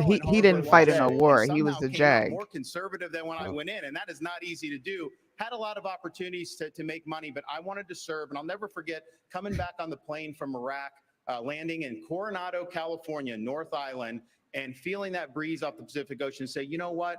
I am lucky to have been born an American. And I think being able to serve, and I'll be the first president elected since 1988 who's actually served overseas in a war. I think that's going to help me as commander-in-chief. You didn't fight a to war, know bro. How you see Stop these saying issues this and stuff. understand that there are real Big lives dog. at stake for people. Yeah, I have no idea And about we know this, that buddy. Governor I'm just Haley's learning for the husband is first serving time. right now. Damn, as well. We bro. thank him for that. Senator Scott, the national debt has nearly doubled in your time in office. The approval rate for Congress is at a mere 19%. If this were a business, you'd probably all be fired in Washington, but you're here tonight looking for a promotion. In 2013, Governor Haley hired I like you that. for the She Senate. said you'd I'd probably like be you to fired. tell her why you should be promoted to CEO of the nation instead of her. He's right. Certainly. One of the things I'd say is if you look at our national debt of $33 trillion, I would love to have an opportunity to have this country pass a balanced budget amendment. That would constrain the spending in Washington in the same fashion that it does in every state in our nation. Number one. Number two, if you want to actually reduce our national debt, you have to grow our economy. In order to grow our economy, you need to create about 10 million jobs to grow our economy at 5%. You can do that in three specific sectors. Number one, the energy sector. We could create between 3 and 3.5 million jobs if we unleashed all of our energy resources. America is we're the richest country if you combine coal, gas, and oil. Why not unleash all of our resources? Number two, we've lost 100,000 factories. 100,000 factories in the last 25 years. If we continued on my Made in America plan, we could bring jobs back to America in a similar fashion that we did when I wrote the Tax Cuts and Jobs Act. We actually lowered the corporate tax from 35% to 21%, reshored or repatriated $1.7 trillion. We brought the unemployment rates for African Americans, Hispanics, and Asians. Yeah, but how are they gonna bring all these? How are they gonna incentivize them to come back? He said it. He actually said it. Lower regulations, lower taxes. Okay. He actually said it. Well, Okay. I think, look, I appreciate Tim. We've known each other a long time, but he's been there 12 years and he hasn't done any of that. He hasn't. They've only Neither of given- you. too. 4 budgets on time in 40 years. He was part of that. He increased the national debt. He voted for the spending. You voted He has for made sure that the you borders are actually open and asked they for a haven't done gas anything. tax Look at increase everything in that's South happened. Carolina. 12 years. Where have you been? Where I have voted you no been, on all. Tim? I voted on 12 most of years. the things. We've I waited have and voted most. nothing has happened. Here's what you've 12 done. years. Here's the thing that I 12 just find interesting. Ron, let me finish All it these first. guys have said Here's the things, fact. and I appreciate a lot of the things they're saying. Nikki I'm the Haley- only one up here who's gotten in the big fights and has delivered big victories for the people of Florida, and that's what it's all about. You can always talk, but when You're it right about gets that. I down give in it to 'em. there, when they're shooting arrows at you, are you going to be stand up for parents' rights, keep the state free? Are you going to be able to do all those things? And in the state of Florida, because of our success, the Democratic Party lies in ruins. We have won the big fights. We have turned our state into a Republican state. People respond to leadership. I've done it while others have talked about it. CEO, we actually have a CEO in the White House, which is what I think we need. If I may just briefly interject here, we need a zero-based budgeting. That's the way businesses are actually run. Start with zero as the baseline for the budget, and then see what's actually necessary. There isn't a blue state or a red state in this union that does it. The federal government doesn't do it, but successful companies, including the ones that I've built as a CEO, will do it. And I think we have a CEO in the White House to get that done. I'm liking that big dog. Yes, go ahead. You didn't ask the only guy. Yeah, that little Sharpie's making some pretty good points. I was going to say right now, you say nobody else has done it. He The still energy looks like a plans that have Sharpie, all though. been announced in the last month by these other guys on stage, we're already doing it in North Dakota. The border plans they're already talking about. We've got troops down at the border flying helicopter missions from North Dakota, from San Diego to the Gulf Coast, trying to stop transnational criminal organizations from inflicting the invasion and the mass casualties in our state. And on the energy policy, we're already doing it. It's not saying when nobody else done the big fights. Hashtag Team Sharpie. Let's We won the go. battle to get the Biden administration, who was ignoring the law. They were the first administration since Truman that wasn't holding the quarterly required lease sales, and we won that in federal court. WOTUS, we won that in federal court. We're fighting the Biden administration on 20 fronts. To say that nobody's fighting the big fights, just look at the record of what we're doing right now. Energy, economy, national security, have been talking about it since day one, and now finally good, we're having the conversation about it, but we've got the answer in North Dakota. Governor Burgum, let's talk big government. This I like what Team Sharpie did, brother. Keeps getting bigger. Zero. 1/5 of all That new goes jobs along this with year Team Sharpie. have been created by the government. Governor Burgum, you My say man, you want to Yo, shield it's the W, yo, Team Since Sharpie. any president has done that, why would you be any different? Well, because we've done it in North Dakota. When I took office, we shrunk Because the of my state budget anecdotal general experience, fund by that's why. 27% in the first 4 months I was office, and we have all Julia the said, trains still running on time. Why? Because you had a business leader that was actually there. Inside of every government job, there's 10 or 20% of mind-numbing, soul-sucking work that even the state and federal employees don't Listening want to to you do. talk And you is could engineer that work out mind-numbing. of the job. He That sounds would like free up Don right there Jr. 20% of 2 million civilian employees. And by the Yeah, way, he we kinda got does. 10 million Civilian. jobs open. They'd have plenty to do, and they could be generating All right, taxes Rabbit. instead of being He paid said by 2 taxes. million This civilian. is Let's totally go. possible to do it if you have somebody that understands. Because having worked in technology for 30 years, everything we had to do was to be better, faster, and cheaper the next day. That's what we can do in government. That's what we're doing in North Dakota. All right, Governor DeSantis. I want to ask you about something that I think is on a lot of Republicans' minds. This election could come down to less than 50,000 votes in 3 states. Abortion was on the ballot in 6 states in 2022. Republicans lost all of them. Next year, abortion will likely be on the ballot in Arizona. That is a must-win state. Governor DeSantis, how are you going to win over independent, pro-choice voters in Arizona? Same way we did in Florida. We won the greatest Republican victory in a governor's race in the history of the state, over 1.5 million votes. We were winning places like Miami-Dade County, Palm Beach, that nobody thought was possible because we were leading with purpose and conviction. I reject this idea that pro-lifers are to blame for midterm defeats. I think there's other reasons for that. What Donald Trump The was former saying on Truth president, Social. he's missing in action tonight. He's had a lot to say about that. He should be here explaining his comments to try to say that pro-life protections are somehow a terrible thing. I want him to look into the eyes and tell people who've been fighting this fight for a long time. My wife and I earlier today were at the gravesite of President and Mrs. Reagan, and I noticed that there was a quote where it says, every single person has purpose and worth. we're better off when everybody counts. And I think we should stand for what we believe in. I think we should hold the Democrats He's accountable rebounded for their well. extremism, supporting abortion all the way up until the moment of birth. That is infanticide, and that is wrong. Let me ask Governor Christie. He's rebounded pretty well so far. Yeah, because Trump was getting on pro-lifers. Do you think the Republicans can do that in Arizona if this referendum is on the ballot there? She's aged well, because I too. did it in New Jersey, Dana. You know, it's Then why are all these other states losing? well because they don't have leaders in those states who are leading the fight the way it should be led. And in fact is, look, I was a governor here of the only blue state that's represented up here. This is where the fight is really tough for Republicans. And those are the states that we're going to have to try to win if we're going to win the White House back. And what we did was 14 times, Dana, in 8 years, I vetoed Planned Parenthood funding. 14 times. No one else gets it that much. The Democrats just kept sending it to me, and I kept saying no because I believe in life, but I also believe in states' rights.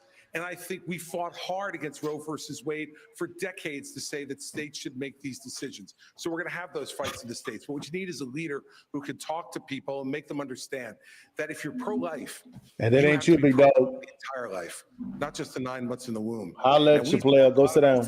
I hate to say this. One moment about A treatment. lot of these states We still need to make legalize sure that for abortion the with drug abortion addicted pills. 16-year-old on the floor of the county lockup, her life is precious too. And we need to be providing treatment to cure this as a disease that it is. If you're pro-life, you got to be pro-life for the entire life. We start talking like that, they're going to do what I did in the blue state, which was get reelected with 61% of the vote and won 70% of independents and 51% of Latinos because I told them the truth from my heart. Thank you. Vice President Pence, the latest Univision poll found that 73% of Latino voters think the Republican Party doesn't care about or is being hostile toward them, the Hispanic community. Only Governor DeSantis has translated his campaign into Spanish. How will you reach out to Latino voters? Well, I promise you that we're going to continue to build bridges to every community in this country. And I'm incredibly proud. Why of is he lying? tax cut and tax reform bill. I worked In this on country. Capitol Hill to Really help get that don't bill like the way passed he into law. talks. Neither do I. Largest And he tax cut in pauses. American history. We saw It's like literally Obama the lowest meets unemployment ever like recorded for Hispanic Americans. The lowest unemployment. Why didn't I talk ever about black recorded folks? for African Americans. 50-year low for women. Hey, What what black- platform what we black were issues? on? States needs to be a champion. They ain't said of shit about black voting issues. for They keep every bringing up the American. goddamn Veners, though. It begins with the unborn and the aging and the infirm. He's And it begins with every ethnic group in this yo country. soy And I promise you, if I'm employment. president of the United States, I'll be a champion. I'll be a champion for the American dream, for Hispanic Americans, and for every American. So help me God. Senator Scott, reaction? Lies. Yes, there's no doubt that if you lead by example, it's the best way to get the job done. If you look at my office in the Senate, my chief of staff is the only Hispanic female chief of staff in the Senate. I hired her because she was the best, highest qualified person we have. What we need are leaders who lead by example. And I will simply say, I would love to finish my conversation with Nikki as it relates to the job that needs to get done. Nikki offered a 10-cent gas tax increase in South Carolina. Talk about someone who has never seen a federal dollar she doesn't like. 10 cents on the gallon in South Carolina. As the UN ambassador, you literally put $50,000 on curtains in a $15 million subsidized location. Next. You got bad information. First of all, I fought the gas tax in South Carolina multiple times against the establishment. No women presidents. I don't even understand why she's bothering talking. The gas tax, the establishment, the companies Get back in wanted the me to do kitchen. it. A true Republican isn't gonna vote for her anyway. So like, what is she doing? Get back in the kitchen. I'm hungry. You will give me 3 Make times Moss the sandwich. deduction in income Make tax, me a Nikki Haley then I will look at sandwich. your gas tax and why it didn't happen. I like my tomatoes thinly sliced. On the 50 million. Here is a nice part. Secondly, on the curtains, do your Yes. homework, Tim, because Obama bought those curtains. Did you send them back? It's in the press. Did you send them back? It's the state. He said, "Did you send them back?" Do your homework, Tim. I did mine from the kitchen. I mean, Did you send it back? This dude's very composed, or he's like stoned. Either way, I'm cool with it. Like I'm cool with it either way. He's very composed. They're arguing over curtains, bro. And I Like like this, the these are fact the that people who like, want your vote. he's like She robotically laughing in animated. the background. You see her? She's laughing back there. She's like, this is crazy. Hashtag animated They're arguing robot. over freaking curtains, bro. Like, bro, what? Well, did you send them back?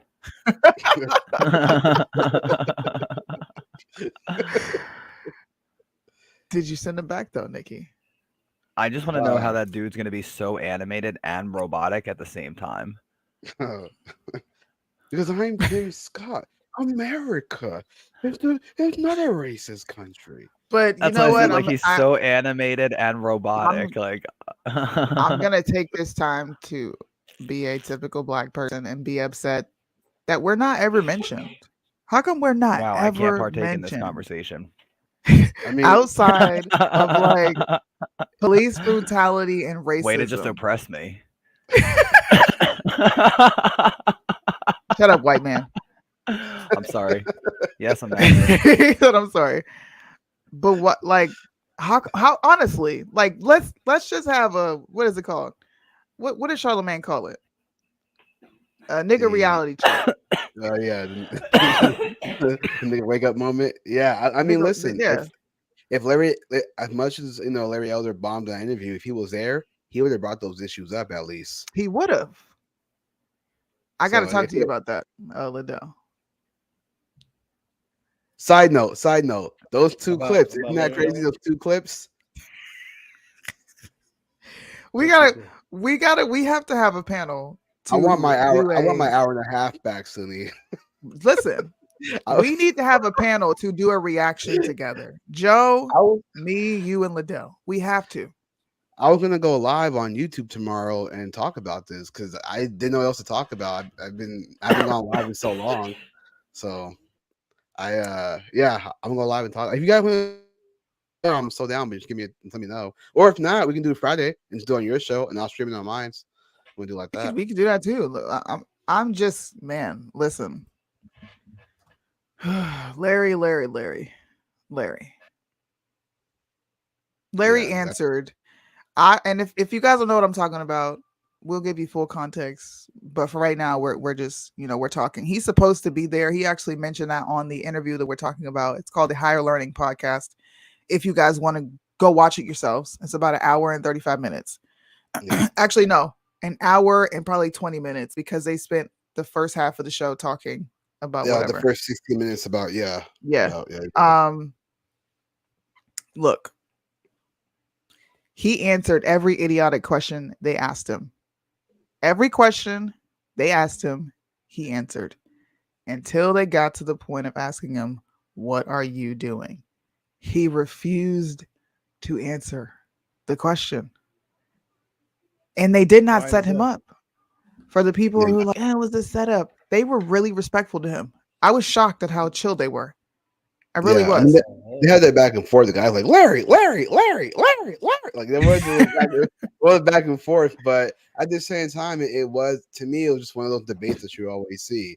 So the whole conversation was just asking him question after question after question with disagreements. Then when she's like, listen, I hear what you're saying, but what are you gonna do about fatherlessness? So are you saying that it doesn't exist? Are you trying? And it's like, bro, just tell them what you're gonna do. Answer your question. Knock this out the park and make that go viral. But instead, and then he was asked a second time. And he's like, so you're gonna acknowledge? Like, how can I answer something where you don't acknowledge it doesn't exist? It's like, no, she says she acknowledges what you say. She's just wondering what you're going to do. Yes. And that's the fact. In other words, he didn't answer the question. Yeah, no, he twice didn't. he didn't answer the question. Twice he didn't answer it. Trash. So we were bringing this up to Synergy. That's why I want to have this conversation. I know for what did he say? Well, you know, Synergy will placate for the right until the death of him, especially if they are Black conservative. He's got the hardest time being objective when it comes to this. Yeah, he talks like Tim Scott. He's like, I hear you. But when I'm trying to get you to understand, he's like Ben Carson and Tim Scott mixed together. I'm trying to get you to understand. Did I hear you? He said, "Y'all are looking for the perfect candidate." I'm like, bro, I just want him Whoever to answer got the that clip, question. send that to me ASAP. I know one of y'all clipped that. Let me No, get that. were you there? Maybe you weren't there. We were talking about Larry Elder. I had Julius was up there with me. Said came up. I think Deontay came up, and we were talking about the interview that he did with Higher Learning. Did you see that live? Mm-mm. Yeah, I didn't see Chris or Liddell in that. I don't know if Liddell Huh. popped in. I wouldn't know. Larry Elder didn't answer the question because the problem is he ain't did shit and ain't gonna do shit. Why we won't My just man, address Joe. it? Let's go, Joe. Let's go, Joe. Yeah. Uh-oh. We're back on. Thematical path. Yes. Governor DeSantis, in order to try to beat President Trump, who has a commanding and enduring lead in this race. So polls don't elect presidents. Voters elect presidents. Right. And we're going to take the case of the people in these early states. We're going to do it in a I state-by-state hate that election. hose. And why? Because as Reagan said in his day, this is our time for choosing. We are not getting a mulligan on the 2024 election. Republicans have lost 3 straight elections in a row. We were supposed to have a red wave with inflation at 9%. It crashed and burned. Not in Florida, it didn't. We delivered it in Florida.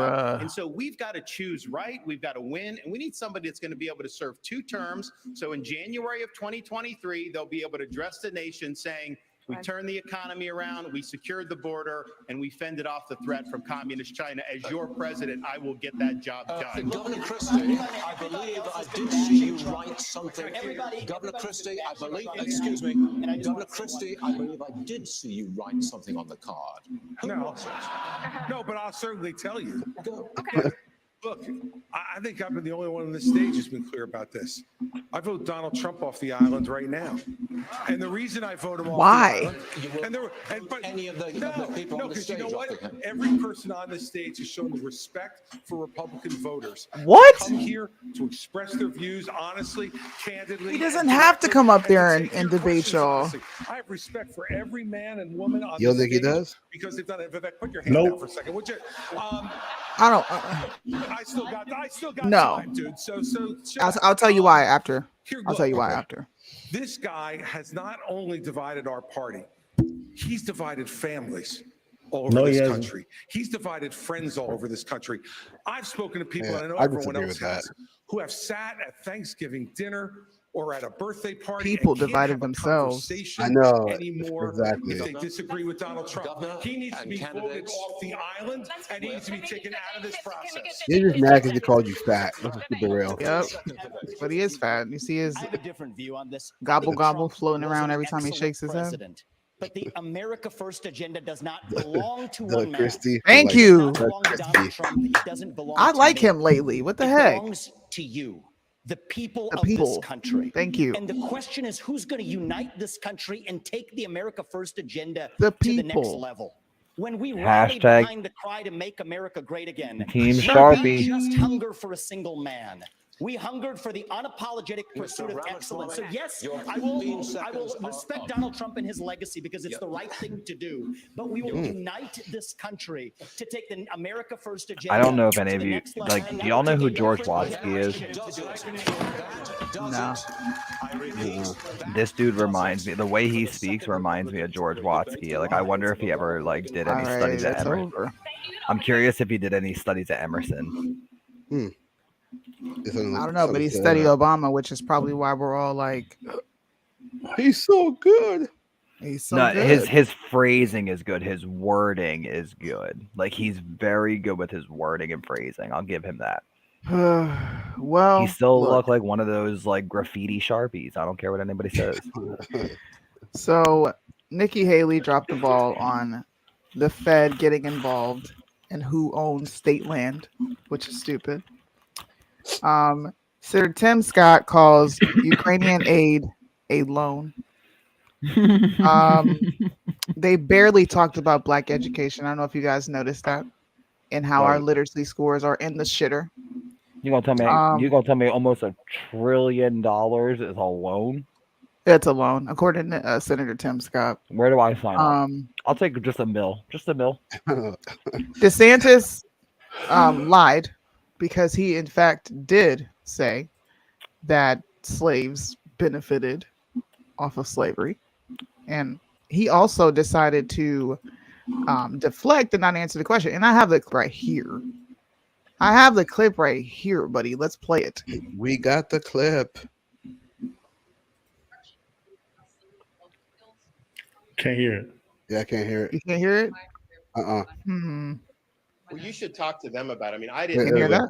involved. She asked him, Yeah. so you can't hear her because she's in the background, but she's asking him the question on slaves benefiting from slavery. Okay. Well, you should talk to them about it. I mean, I didn't do it, and I wasn't involved in it.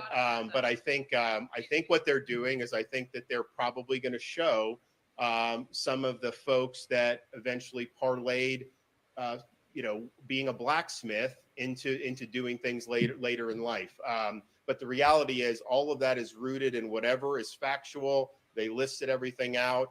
And if you have any questions about it, just ask the Department of Education. You can talk about those folks. But I mean, these were scholars who put that together. It was not anything that was done politically.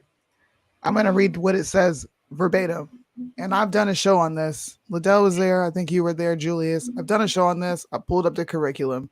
It says verbatim. Okay. How slaves develop skills in which some instances could be applied for their personal benefit. What were slaves doing at the time? According to compulsory education, not according to what we all know, but according to compulsory education, slaves were second-class citizens. They had no rights. They could not read. They could not write. So explain to me how you are not saying slavery benefited them when you only depict us in one way, which is dumb and enslaved. Well. Now one of the writers of that portion, a black professor, actually spoke on this on Megyn Kelly's show. Did he now? He actually wrote I would love to see that clip. I'll send you the clip. He actually wrote it, and he actually said that Governor DeSantis didn't say that. He actually listed out from a historical standpoint. It's an old black man saying that, hey, a lot of the slaves back then, what they were doing is they were doing work, and when they were set free, they took those skills they actually learned and built a life for themselves outside of slavery. He unpacked that. He really did. This is a black professor who wrote it. Okay, so then DeSantis was right that it was a hoax. What's a hoax? What Nikki Haley was is that where I'm getting that, Adele? You're saying that what DeSantis was saying was not true. It was true. He was saying that slaves didn't benefit from. Well, what he was saying was what this professor was saying. He was saying how they were positioning that attack on Governor DeSantis was actually incorrect. He said, because we wrote it. He took ownership on it. And then he unpacked it. That's how he did it. I'll send over to you the link from Megyn Kelly. The guy, he unpacked it. Black professor, old man, he's looking like he's in the 75, 80s. And he unpacked that thing, boom, line by line. Well, DeSantis already said it, that whatever is written in there is in factual standards, which I still disagree with, because you're still saying that blacks benefited off of slavery, no matter if a black person or a white person said it. And that's absurd. Here he is. I'm sending it to you right now. He actually unpacked this. I watched it and I said, interesting. He really unpacked it. Yeah, that's all I was trying. Yeah, that's all I was trying to get cleared up. I was trying to get cleared up if DeSantis said it or not. Like, did he say it or did he not say it? That's all I was trying to clear up. He's not gonna stand there and get roasted. I sent something to you in the private chat. Okay. Take a look at it and see. I listened to the whole thing. I was like, and he comes out and flat out and says, what the VP is saying is flat out lies. This guy said that. I said, interesting. Well, okay. All right then. And how he unpacked it, he said that the slaves during slavery, although slavery was terrible, they actually learned some skills, and they were Yeah. able to, once they were free, they took those skills they actually learned and built a life for themselves after slavery. But That's that what he still was implies that they didn't have those skills before they came here.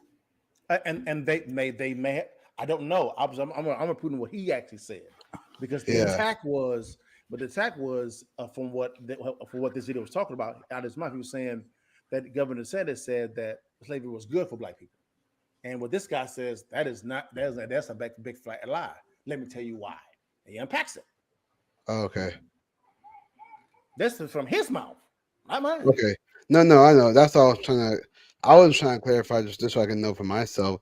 What DeSantis said was that slavery is good, but this guy says that DeSantis is wrong, and then you're saying that he details all.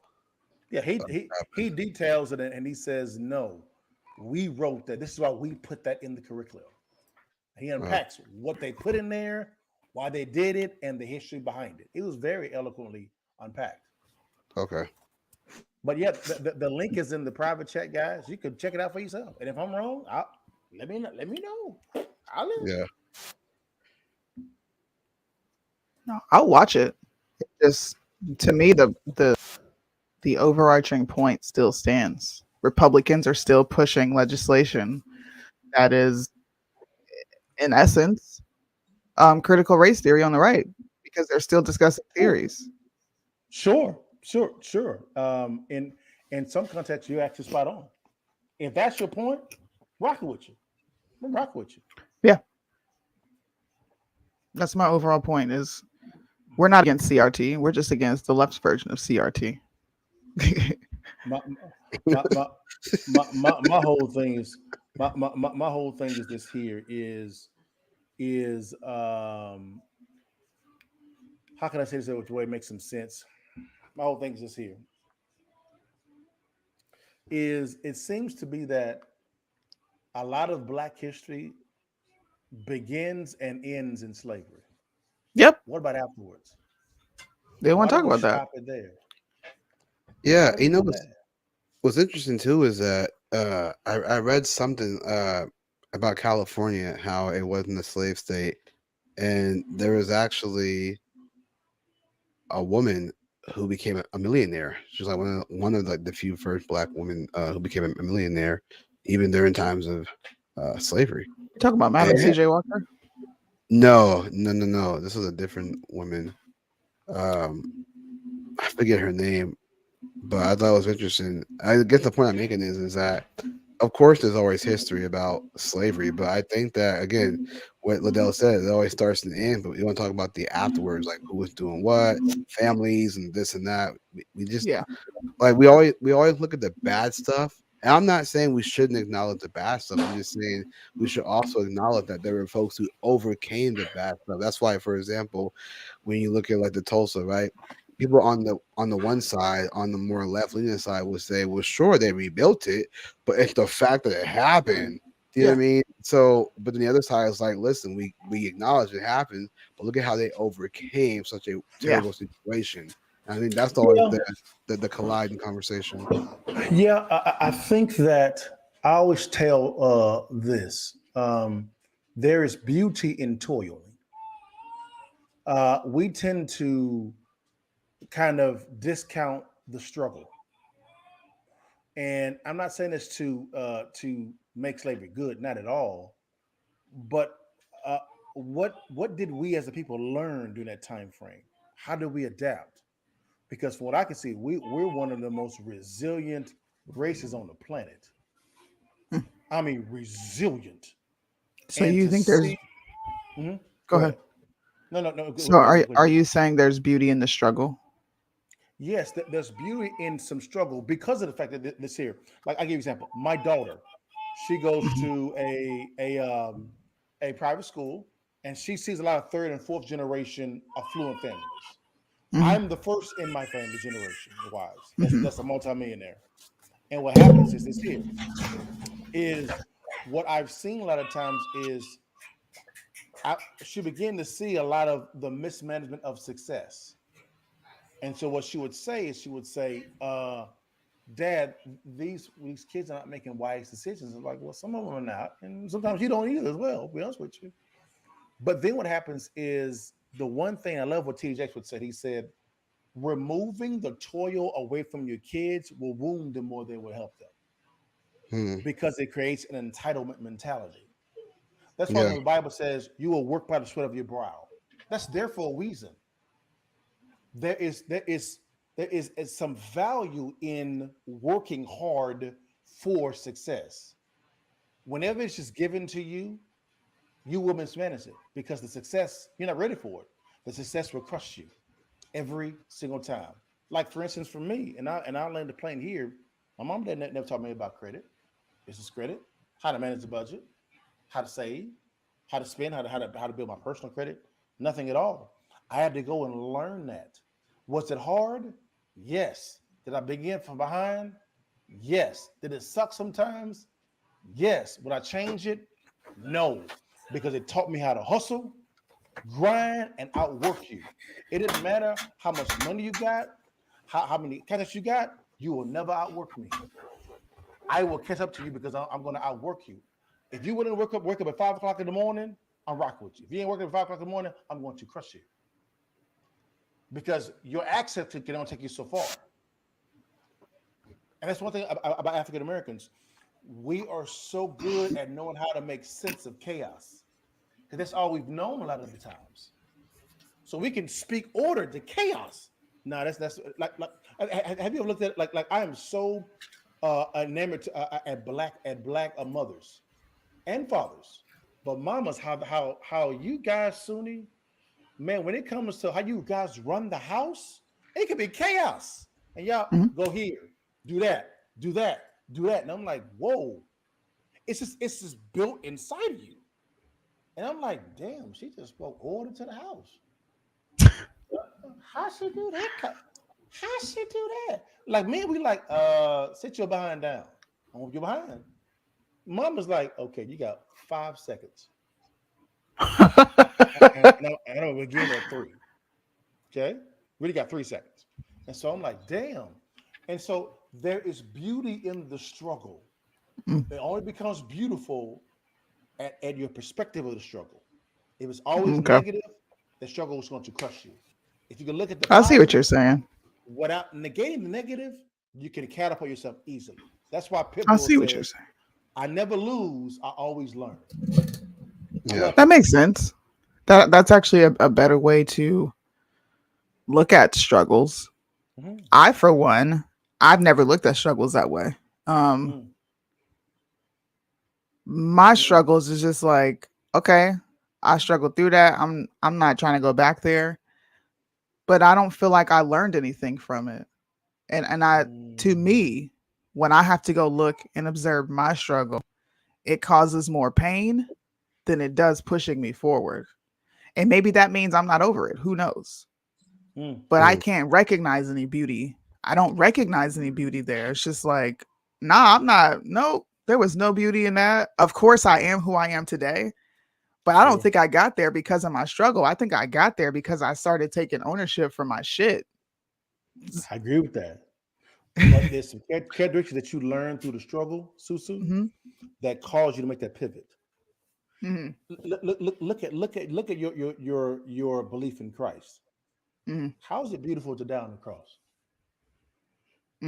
How is it? How is it beautiful to get beat and you're innocent of everything?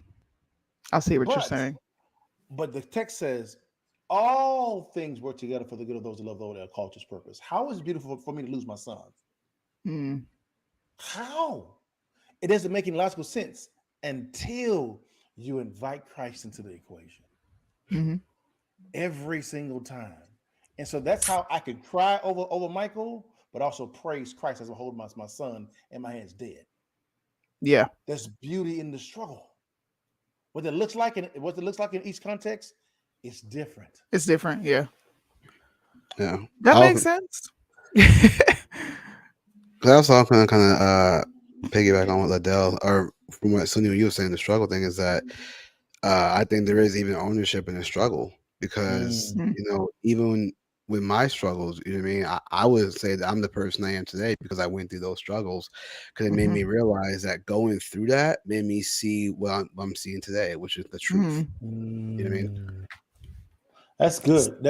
That's good. Go ahead, Susu. I don't think I don't think I'm detached from that struggle. There's times where I like to give the hoarder example. When you have a hoarder, right, and you start to clean out things from around them, they get very uneasy. It doesn't feel natural. They're used to that being there. I'm like that with my struggles. Like my family is my number one vice and struggle. Always, I think they always will be. They're just my number one struggle. And I'm talking about my parents, all that. I can remove that situation and be perfectly fine. But there's always a part of me somewhere, whether it's talking to a family member or I'm just always inviting that back in until I get burnt again. And it's like, okay, I don't like that. But then I distance myself, right? Observe the struggle and then bring it right back in. That's the only problem I have with it. I think I have an emotional attachment to it. And that's okay. It's natural to be emotionally invested in the struggle. Yeah. It's a gift that God has given you. Emotions. I think at times we discount emotions as an impediment. It's really a gift. It's really a gift. So it's logic and reason. And so what I would say is, and I had to learn this. I had to really learn this. Is when the scripture says all things work together for the good of those that love the Lord, that called to his purpose, the natural inclination is, okay, Lord, how is this good? When asking the question with the right perspective and honest of God is saying, okay, Father, give me wisdom on how is this good for me? Right. Because Father, I can't see it. It sucks. I'm hurting. I can't hear you. I'm by myself. Yet I will submit. One of the questions that I actually asked the Lord, I was driving in the car and I'm bawling like a little baby. And I said, Father, this hurts. Because I can't blame my wife, the doctor, my kids, or the nurse. The loss of Michael's on you. We were going to deliver him Monday morning. You allowed him to be taken away on Sunday morning. 24 hours, Lord. 24 hours. And the Lord said, son, tell me what you feel about me. I said, Lord, I want to cuss you out. I want to spit in your face. I want to flick you off. And he said, you know what, son, I can understand that. He said, but can I get a different perspective? I said, sure, Lord. He said, you don't think it hurt when I saw my son get beat for doing nothing? He said, this is the one that really hurt me, is when my son asked me, why have I forsaken him? He knew the reason why, and I had to turn my back on him. That was the first time my son had been separated. He said, I know what you went through, because I had to allow for my son to pay for your sin. Yours, not his, yours. Then I responded and I said, Lord, but your son got up, and in 3 days, I sent him to you, and right now he's at your right hand. But the son that you allowed for me to have, you allowed to be taken away, Father, and I can't see him till glory, and even you control that. Y'all, his answer was, you were correct and discussion was over. That was, I'm God, you are not. Be okay with that. And I said, I will submit. That's why I'm okay with the unknown. The one toil that man can't stand is the unknown. Yeah, that's facts. The unknown. You're not supposed to know everything. If you were supposed to know everything, you would know everything. You would know it, yeah. That's why Christ said, I'll make all things known upon my return, which means you ain't gonna know some stuff. Yeah. I think that's why people have a hard time with believing in God, because it's like they almost want to be equal to him by knowing the things that's going to happen. And it's like, if we all act like God, we end up being demons. You know what I mean? Because we all want the power. Because we're not just. Yeah. We're not just. We are easily led astray. We are easily tempted. We don't like accountability. Can you imagine? I can't even listen. You don't want me to be God because half of this planet will be gone tomorrow. At least I can openly admit Goes that. gay to the island now. Bye bye.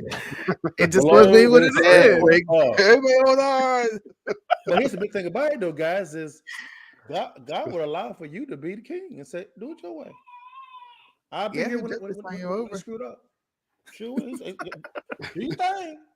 God's like, you see that Burger King over there? Have it your way. Do your thing. Do your thing. So it's just for me when people say when people would tell me, "Hey, your belief is rooted in faith," I would say yes, and so is your non-belief, because you don't know everything as well. But here's the difference between yours and mine. I actually have hope. You have no meaning at all. So why are we talking about this?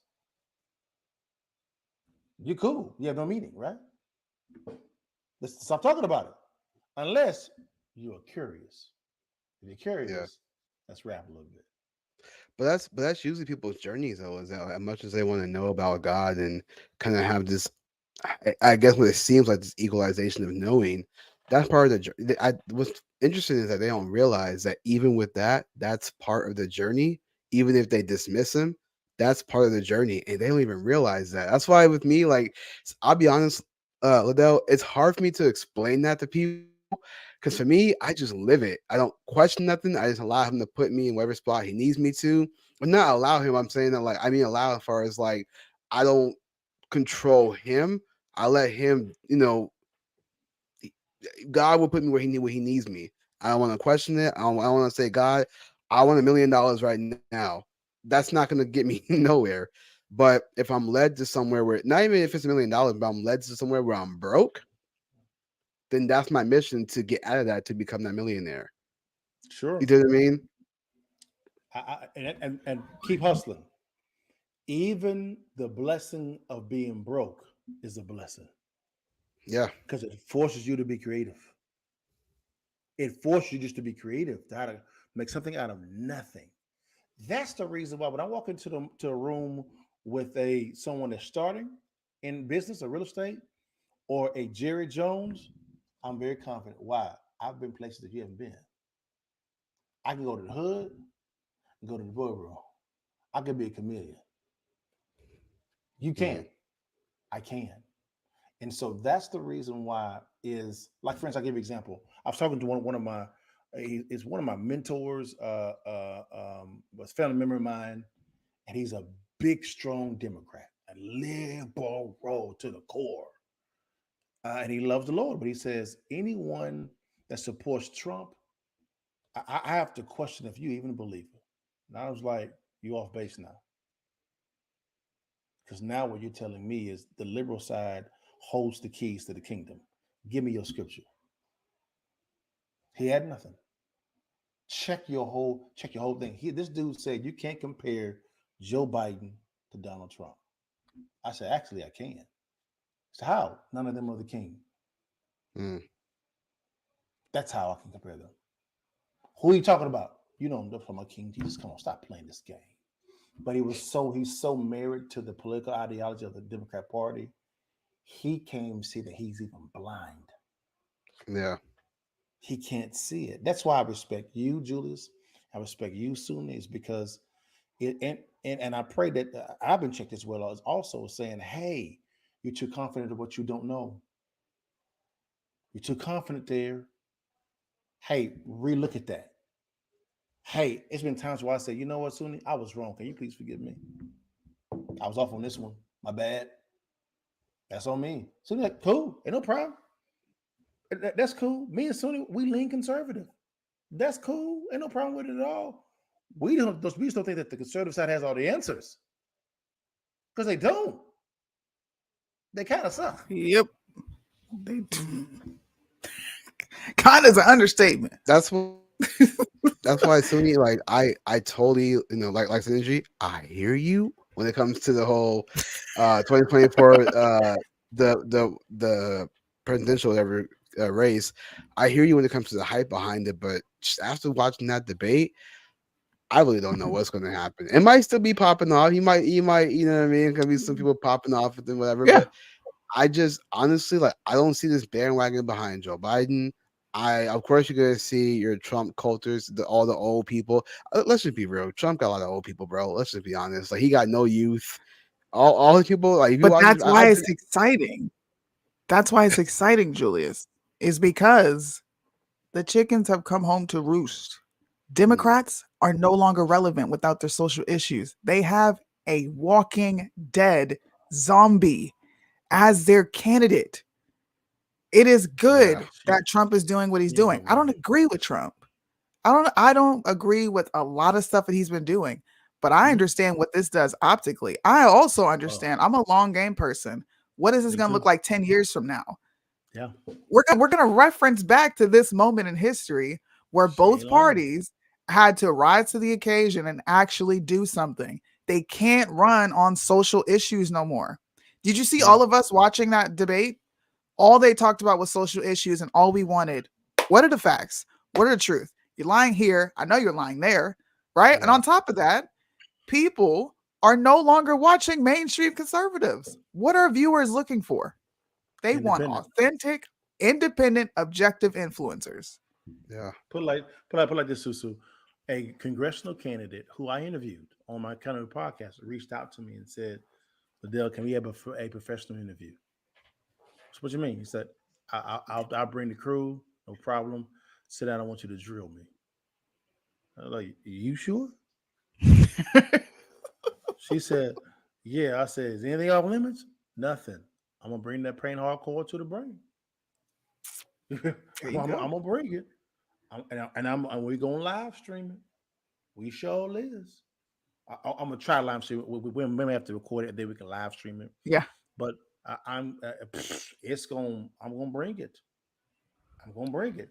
And this is what I wanted. Is I actually want people like Julius. I'm glad what you did on the streets, man. I'm glad what you did there, man, because your name became relevant. You became known for something, which is good. I'm glad Sunni goes hard in the paint on African American issues. She may go a little extreme sometimes, but it's Sunni. That's what she do. You know what I'm talking about? It is what it is.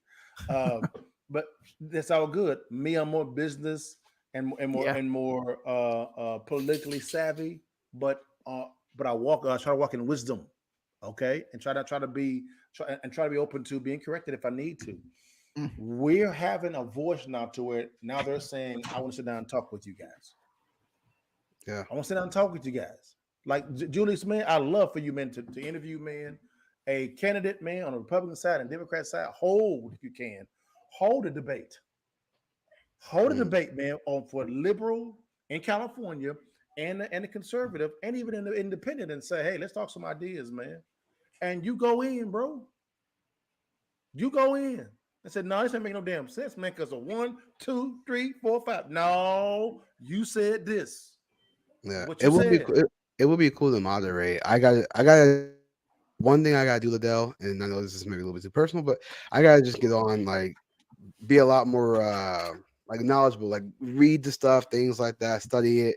Not so much read it, but study it. I just gotta start studying. That's my issue.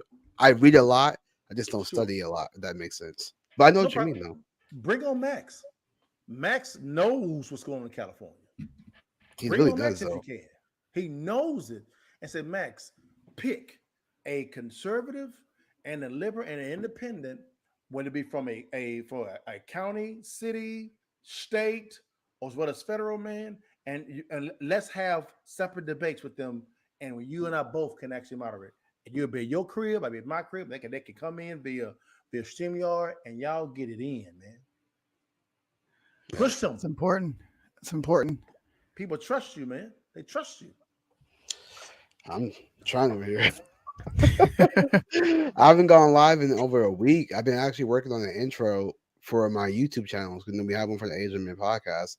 Sure. So I just got done doing the intro today. So when I come back, I'll have that intro, and I'm trying to do a little something different, but you guys will see.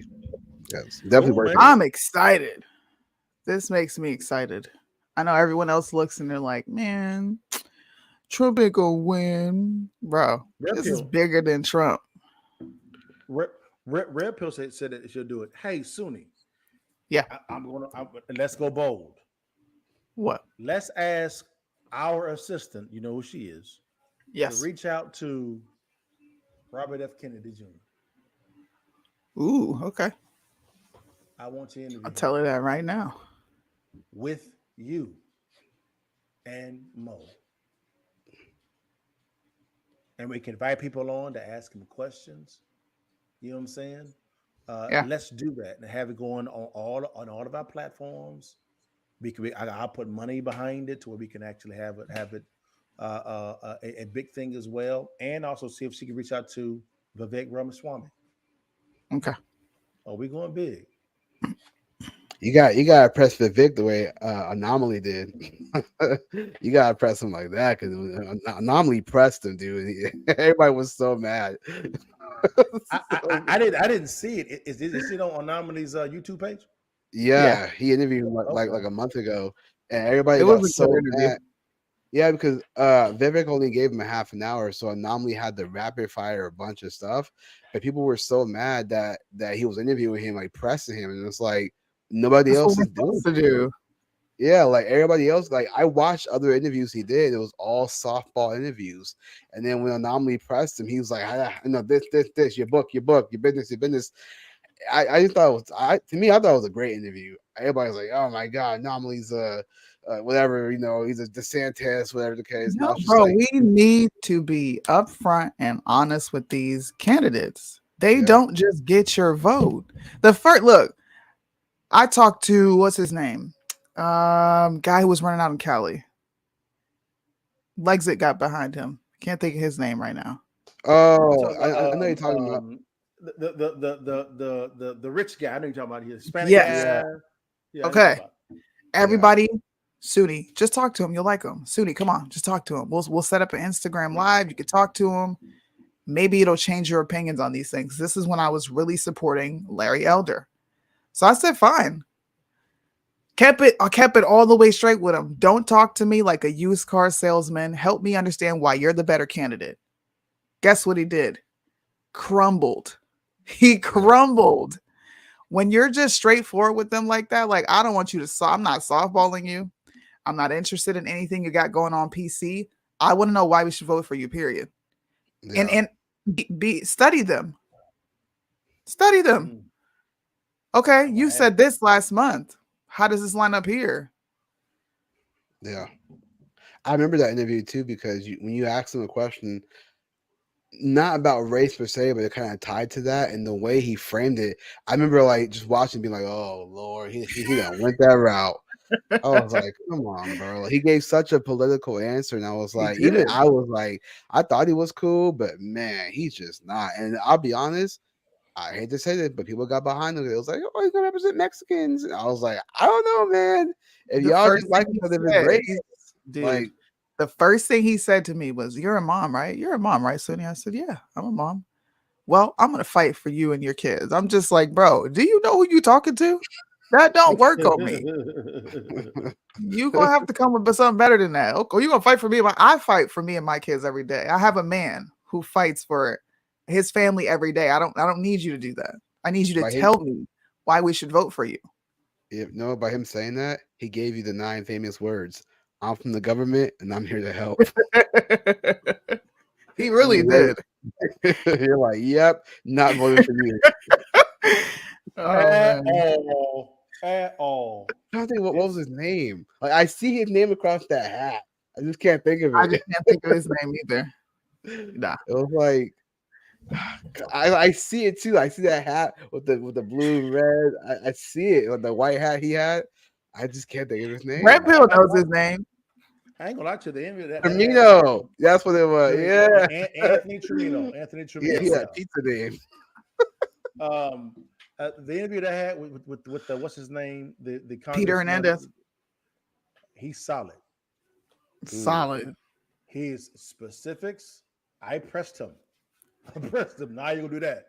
No, they ain't mean. How you gonna do that? Okay, now what that look like?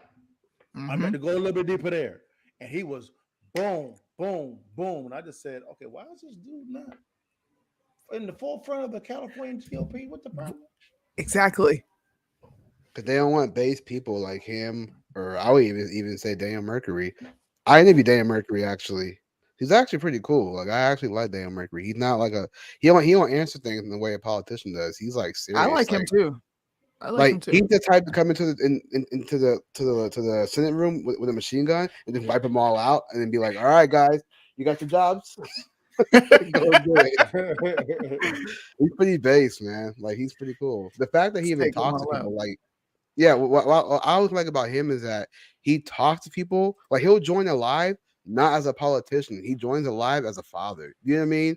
With Mhm. Anthony Trimino, it was like this mob boss kind of Yeah. style to him, and it's like every answer has to be political. Like he just, I'm not saying he was a bad dude, but he just Yeah. came off like I got this already, like a little. He's not a cocky. bad look. I don't think Tremino's a bad guy. I think Tremino probably came in with the best intentions, but when he couldn't answer very, very pointed questions, and then when he started to have people around him answering questions and they couldn't answer questions, the main thing that he really caught a lot of slack for was the marketing the jab to minority communities. And his campaign couldn't effectively answer that question. All he had They to say couldn't. was, this is what politicians, if you listen to your partner, okay?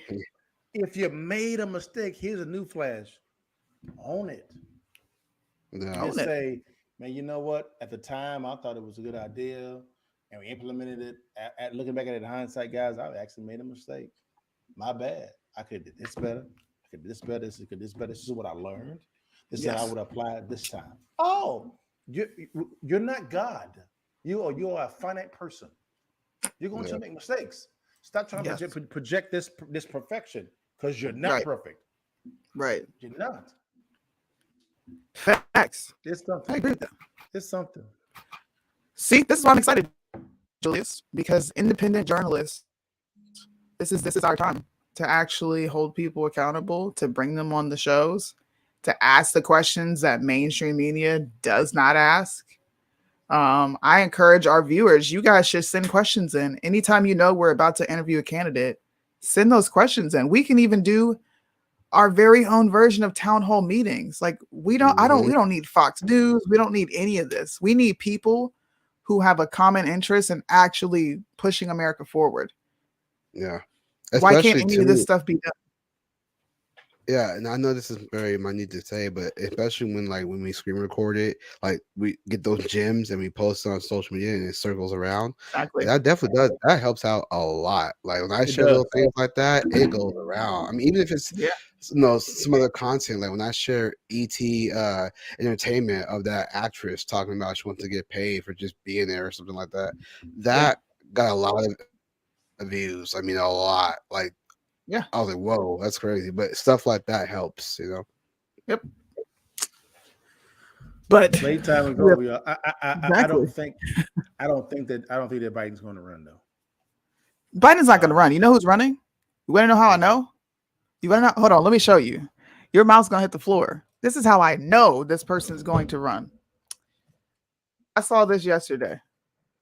Now, you tell me if this makes any sort of sense and why DeSantis would even agree to this. Oh, I saw that. Oh yeah, I already knew what you were talking about. The moment you said Biden's not going to run, I already knew what you're going to talk about because boom, we already know who's running. Gavin Newsom's running as a Democratic nominee. Here's the it's thing going to be him and though. Kamala. So who's going to be the VP, Kamala or him? Kamala. Kamala won't be the president. She will not get the votes. She will not get the votes.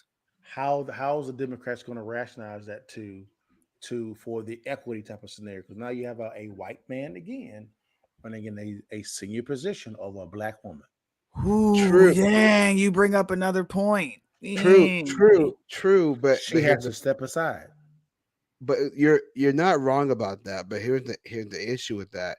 Because Gavin Newsom is such a liar and heavily involved with all the agenda, they shrug that off all the time. As long as it's just like the BLM stuff, he might as well put a BLM shirt on and be the people from 2020. As long as you got that, you're fine. You're solid. He may say things that'd be like, okay, it's a little weird, but he's with the agenda. They might say something but they'll forget about it in like 24 hours. So what you're saying is the black section of the Democrat Party, who was all really about championing Harris and how she's going to be the next president, she's going to willfully step aside for another white man. Yeah, and okay. The reason why especially when you mentioned like the black Democrats, first of all, black Democrats already praised Newsom for that natural hair thing. They already praised him for that.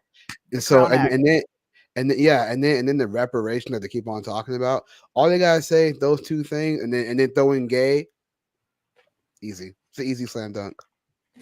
I don't know. If anything, Liddell will make that point. We will make that point of, wait a minute, where's the equity? And you know what happens? Then that allows for us to enter the room and talk about what's actually going on. Yeah. I don't think Democrats are going to care. I don't think Kamala's going to care.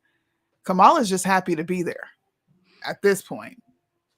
I'm rocking with you, but I would say and this is me thinking from a Kamala standpoint, for her to be one heartbeat away from the Oval Office, and the guy there is damn near finna die, and I pray he doesn't die, but he's on his way out. And President Biden, here's for her to be skipped over again for Gavin Newsom, and she said, "Cool with that," and knowing how she loves the spotlight. Yeah. So you think it'll be a fight? I mean, look. What I'm saying is she has to willfully step aside. Yeah. This is why I believe that there's a dark horse in this whole thing that people may think about. It's Michelle Obama. I knew you was gonna say that. Michelle Obama. That's gonna be a conversation about Michelle Obama, but I'm not trying to be. I'm gonna be comical and I'm gonna be dumb. I'm gonna be dumb. Honestly, Adele, a lot of black women they love white men. I'm just saying that's why Gavin Newsom gets a pass. They see this little handsome guy talking about they're trying to ban books and we care about black people. We care about them, and I'm telling you, he's gonna win the vote. He's a confident liar. So he's a confident liar. That man can lie. He is. Yes, he is a confident bro. Watch that clip I posted on Instagram. Watch that clip when he got interviewed about whether or not he's going to clean California. Is that a political agenda? He's like, that's exactly how he answered. You're like, bro, this dude is a liar. Like, this should show everybody that he is a liar. He couldn't answer the question. It's worse than Trump. But people are not going to care, though. I mean, I can show them that, but they still won't care. They'll be like, whatever. He's getting an abortion, so you may be right. For if Kamala allows that to happen, I agree with Sunni. She just wants to be in the spotlight. I just want to be on the stage because to me, she's not really a smart lady. I don't think she wants it. She doesn't. Yeah, really? If she did, let's be honest. If Kamala wanted the presidency, and it's right there. She's 2 steps away from Oval. Kamala would be out here. They would have a campaign behind her. Yep. Kamala would be the forefront. Biden would be off somewhere asleep. Yeah. So she's not in the forefront ever. Or are they trying to, with what's coming out with the Hunter Biden stuff and the Wire and all stuff as well? Do you think the Democrat Party is trying to force him not to run? Yes, in a way. I do think they are. Because they're now asking questions about Hunter. So why won't they? How can I say this? So why won't they allow for someone to? Well, I know why, because that's politically stupid. If they allow for a sitting president to be a primary, that's going to be dumb. And they're all about the party. Yeah. It's one thing that I think we all commend Democrats on is their cohesiveness. Even in the midst of chaos. Yeah. They're in tandem. They will tell you up front, we are degenerate and we don't care. Republicans are like, we're Christian, but behind closed doors, they're the total opposite. That's the problem. Mhm. They're not honest about who they really are. They're Just not be in honest. lockstep. The Democrats are in Yeah. lockstep. As long as this is how I look at it, right? Democrats are utilizing like nepotism at a high level. Everyone there is going to get their shot in some way, form, or fashion if you play the game right, depending on who you know. Sure. Everybody there. So they don't got to trip. They don't have to trip. The only reason they're tripping is because of Trump, because he brings a sense of awareness to this entire thing that was not here before. But they don't give a crap. These Bammers don't care that we see the corruption, we see the gaslighting, we see the lies.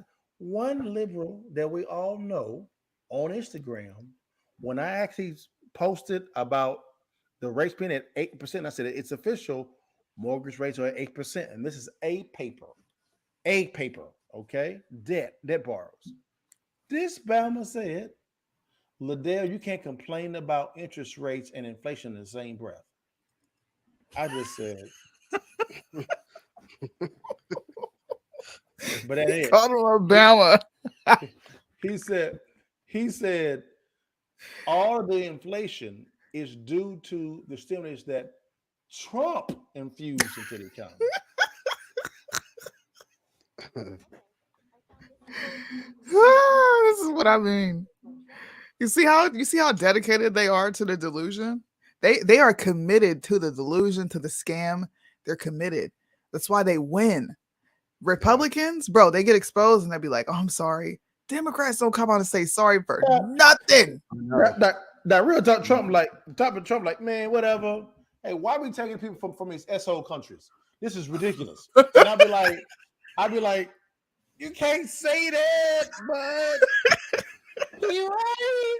Yeah. You right. I got him. And then they'll say this person's dumb, and I'm like, you can't be saying that, but you right. It's pretty dumb, though. Yeah. So I'm like, it's a bit Trump. You like, this dude is just don't give a F. Yeah. And he like, cool. This is how I am in front of the camera and behind closed doors. Like, I know who I'm gonna get. I know who I'm gonna get. I'm gonna get somebody to come in and kick crap over and say, I'm F you, and your mama too, and your grandma that's dead too. And I'm like, this here, like, God damn, okay. Yeah. All right. I think we need disruptors. Like, don't get me wrong. I think we need disruptors at this level, the representative level, and I mean real disruptors, not people who are gonna bend over and conform the second they get a little attention, but people who are solely there. This is another thing that Democrats do. Great. They will pick someone and their sole purpose is to cause chaos and disrupt. They have no other position. They have no other goal, no other ambition. We don't utilize any of this stuff. We don't. We don't even want to participate in ethical propaganda. That makes no sense to me. I'm trying to figure out why hasn't any type of Republican AG, district attorney, anybody done pulled the screws on Hunter Biden yet? What we doing? You mean tell me he ain't committed no crimes in Republican areas? He just been in just liberal areas, huh? Come on. That's what we doing? Yeah. Because there's something happening. Somebody's pulling their strings. Yeah. Somebody's pulling their strings. And it sucks because they can never be honest. That's why like the Democrats don't care. Like it's almost like they know they're puppets, but they don't care. Whereas with Republicans, it's like they're puppets, but they want to hide it as the fact that they're puppets because they want to look like a certain way. And it's like you gotta just be honest, bro. Like I honestly, I'm not a politician. I don't know anything about that stuff. But if I was up there, I'd be like, listen, this is what I want as president. I just want to put a wall up, get people trying to get into the country, illegally apprehend them, send them back, stop abortion. I'll be so honest. I'll just be like, I'm not gonna say this. If somebody asked me about the whole LGBT, I'd be like, I don't support that stuff. Like, just I don't support that stuff. I want traditionalism back again. Can we get that back, please? I want God back. Did y'all hear that Bama Hank Johnson out of Texas. Well, a Fox News lady reporter came up to him and said, "What do you have to say about the border?" Right? And he asked her, "Have you ever been down to the border before?" She said, "I actually have several times, and it's been overran right now. People just walking in." This Bama said, "I think you're talking to the wrong people and getting bad information." What? What? Hold on. So she's been there, and he's telling her that what she saw with her eyes wasn't real. Don't trust your eyes. Don't believe it. This is a black liberal just denying all reality. They're saying, nope, the sky is orange. It's not blue. Yeah. It's not blue. I am not peeing on you. This is rain. You That's know, what's going on. I'm surprised AOC is not at the border in Texas crying like this. Fake crying. Watching people get through the little tunnel thing, little fights and all that stuff. Like, where's she at? She's not there. God, man. And she was definitely there when it was empty. She was there when it was empty under Trump. But now people are crawling through. Which by the way, that seems very bizarre. Look, this is gonna sound weird, but I'm just gonna random off the cuff. So I'm watching this video with Jorge Ventura. Great guy, by the way, always at the border reporting. Appreciate that dude. But when he was there, I don't know, maybe it just looked weird to me. Maybe he couldn't do anything about it. I get it. But he's like, pretend I'm him, right? Literally next to him, there's a woman with a cardboard trying to get through the barbed wire. And he's I saw those pictures. Yeah, he's reporting it as it's happening. I don't know why that just looked weird. I'm like, is he supposed to watch her get through these barbed wires? And she had the kid with her. I'm like, he knows. I was just so confused, bro. I thought the same thing. I was like, this is a photo op. This is not real. But Jorge Ventura is he's very genuine when he covers the border. Like to watch him watch a woman with a cardboard with her baby go through the barbed wire, and he's reporting it as it happened. I'm like, is he? I know he's not supposed to do anything. It was just weird. He was just so close. So I'm just like, why can't we just as American citizens just stop it? Just say no. No. He said no. I don't know. No. This was fun. I can't wait to do this more often. And it was a lot of really fun. Talk about the issues and what we need to focus on. But I'm gonna be coming back. I will be back. If not tomorrow, I will be back Friday to discuss the Eddie Irizarry shooting.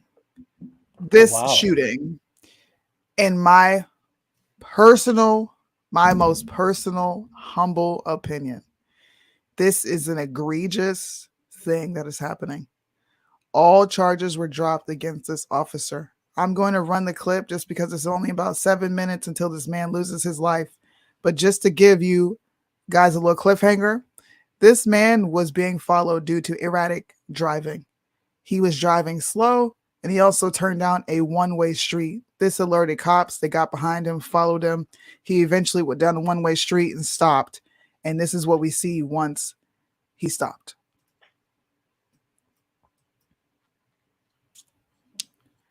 Oh, shoot. Ooh, I'm sorry. Let's go back.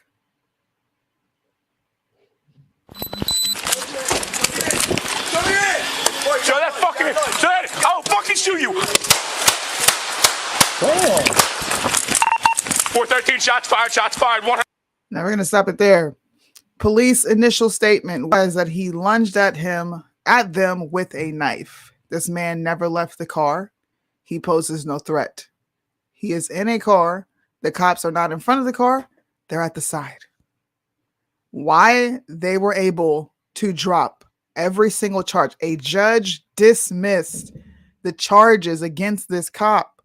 Jesus. When you say he lunged at him with a knife, we didn't clearly see the door open up. This is what I'm trying to look at every scenario here. I wonder, and I'm not saying it's right. I'm just saying I wonder, if he was in the car, if the officer said, "I'm gonna effing shoot you," if in the car he got up like this, like if he was in the car, I'm not saying that's justifiable. I'm just saying if that's what he meant by lunging, but we didn't see him open his car. We nothing like that, and he shot through the window. My thing is this: is that through the window, how can you think he's a threat if he's in the car through the window? Like he doesn't got powers. Like he just, I don't So know. this is the initial. This is the initial statement from officers, and this will be the last thing I say on this because I do want people to tune in. I'm gonna get said. I'm gonna get a few other people to come on, and I'm going to Good. bring on some people who are in opposition to said. Because I don't know where he's going to lie in this situation, but I do think it's very important and it's imperative for the general public to see all of us together on subjects such as these, whether we're Democrat, Republican, Antifa, it doesn't matter. Cops, their initial statement was, and I'm reading this verbatim, they ordered him to drop a weapon multiple times while he was outside of the vehicle. At no point do you see him outside of the vehicle on any of the body cam footage. Any. He has not left the car. They also say, oops, hold on, let me go back. But later, the outlaw later, this is the guy who's giving the statement, I'm sorry. He later stated that the shooting occurred while the man was inside the vehicle, citing body-worn camera footage. And quote unquote from him, this made it very clear that what we initially reported was not actually what happened. So not only do you have officers not being truthful about what happened on the scene, you have officers shooting a man through a window. Both officers have guns drawn on him and he poses no threat. The car is not on. He's got a knife laying on his thigh. Where was your life in danger? Yeah, especially with the that's what I was saying, with the car door closed and the window up. How can he feel like his life is in danger? Now, if the guy got out, that's one thing. Obviously, if he gets out and tries to lunge, then that's one thing. But if he's just sitting there with a knife on, you know what that reminds me of, Sunny? That reminds me of a story where, what was it? Where like it was the one where the guy was in his car. I think where he fell asleep in his car or something like that, and this is like back in like 2020, I think it was. A guy fell asleep in his car at a fast food place in the drive-through. Oh, Rashard Brooks. I don't know. I don't know if it was that one. I think it was a different one. He was laying in his car and there was a gun on his lap, and the officer knocked and he woke up not knowing anything, and then the officer shot him. To that, I disagree with, because when you're sleeping, somebody wakes you up, you really be like, don't know what's going on the first few seconds. When you have a gun on your lap, when you pass out, you forget what's even next to you, like in the other seat. You know what I mean? So there are times I pass out when I'm doing Lyft. I pass out in the car. I forget my cell phone's next to me. You know what I mean? So it's like when he wakes up and the gun's right there. I think the officer shot him. That I didn't agree with, because it's like it sucked that he had a gun on him. I mean, that's his responsibility to not have a gun out in the open. I mean, but nonetheless, I wouldn't justify the fact that the cop did that. I mean, people got mad at me pointing this out. I was like, listen, I'm not saying the officer's right. I'm saying that it sucks he had a gun on his lap. Maybe he'd be more responsible, but I don't agree with it. Oh, but God, you can't just say that. I'm like, no, I'm saying I don't agree with it. I'm just saying, don't bring a gun on the lap and fall asleep. that's all I'm saying. In your car. Yeah, I get that. No, but we're gonna bring that show back because I didn't see not one conservative cover this, not one. Yeah, and I have a theory about why they didn't cover it, but you have to tune in to see why. Side note too, I haven't seen the two big conservatives, Candace or Brandon, talk about Larry Elder. That's why I said tomorrow I'm gonna go live, but I'll talk about it live with you guys. If you guys talk about it, I'll go on you guys' show if you allow me to.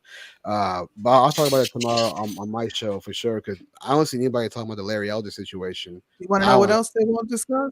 Of that, saying if you go to your friend and you know that it was not meant that way, and you marry it with Stephen threatened to hit me, Dr. Walker, threatened to hit me. You want to play those games? You want to play those games? I'll play those games. I will fuck you up Okay, I'm sorry. I didn't mean it that, Hillary. I didn't mean it that way. Way too far. That's exactly what happened. I will actually say that what Stephen is saying right now is exactly what happened. Okay, that terrified me, and that is way too far, and it can't. But it's way too far to claim that I've ever been violent, threatened violence. And you know what? Let me tell you something I appreciate. Okay. I appreciate that the way that he just communicated what happened to you is. What'd you catch? I didn't notice it before, but it's when he says, was it too far to say that I was violent? Yes. Hold on, is that me? No. Oh, yes. is that me? Yeah. He did. When he said, yeah, when he said, "Is it?" I told people that she even admitted that he wasn't abusive, and they're like, "No, he's abusive." I'm like, "When if you listen now, he just said, was it too far to say that I was violent?" Meaning that she was basically saying something that wasn't true. Why are conservatives quiet? Why are the mainstream conservatives who put this narrative out not walking it back? When is Steven Crowder going to sue the crap out of everyone for defamation of character? I'm actually looking forward to his response when he's able to speak on this, because I'm surprised he hasn't watched my YouTube. I covered the whole thing. Steven, I'm on your side, buddy. Watch my YouTube. Bring me on your show. I will do this for you. I'll put Steven Crowder right here. I had to do Black Lives Matter. Steven Crowder right here. I'll even wait for the light to turn on for when you tell me it's my turn to talk. It's okay. The on-air thing, just things like this. Make sure y'all stay on the lookout for those that panel and the specific shows that I'm going to be doing, and make sure you tune in on Friday. Me and Mo have a show. Tune in also for Liddell's show. Tune in for the Counter Move podcast. Tune in for Real Estate Fridays. I've watched it a few times. Wealth of information. Yeah, and we'll keep coming with content. But this debate was lackluster. It sucked. I feel like I wasted a couple hours of my life sitting here listening to them talk about absolutely nothing. Can't get it back. Can't get it back. I mean, who is this skinny guy with a funny last name? Team Sharpie. He did good tonight. Okay, I got to give it to him. He did good tonight. He was the best one on stage. It's very easy to see that. He did. Well, thank you guys for coming on and chilling with me tonight. Thank you so soon. I will catch you. Yeah. All right, y'all. God bless. They say the song's so offensive, but only if you get offended.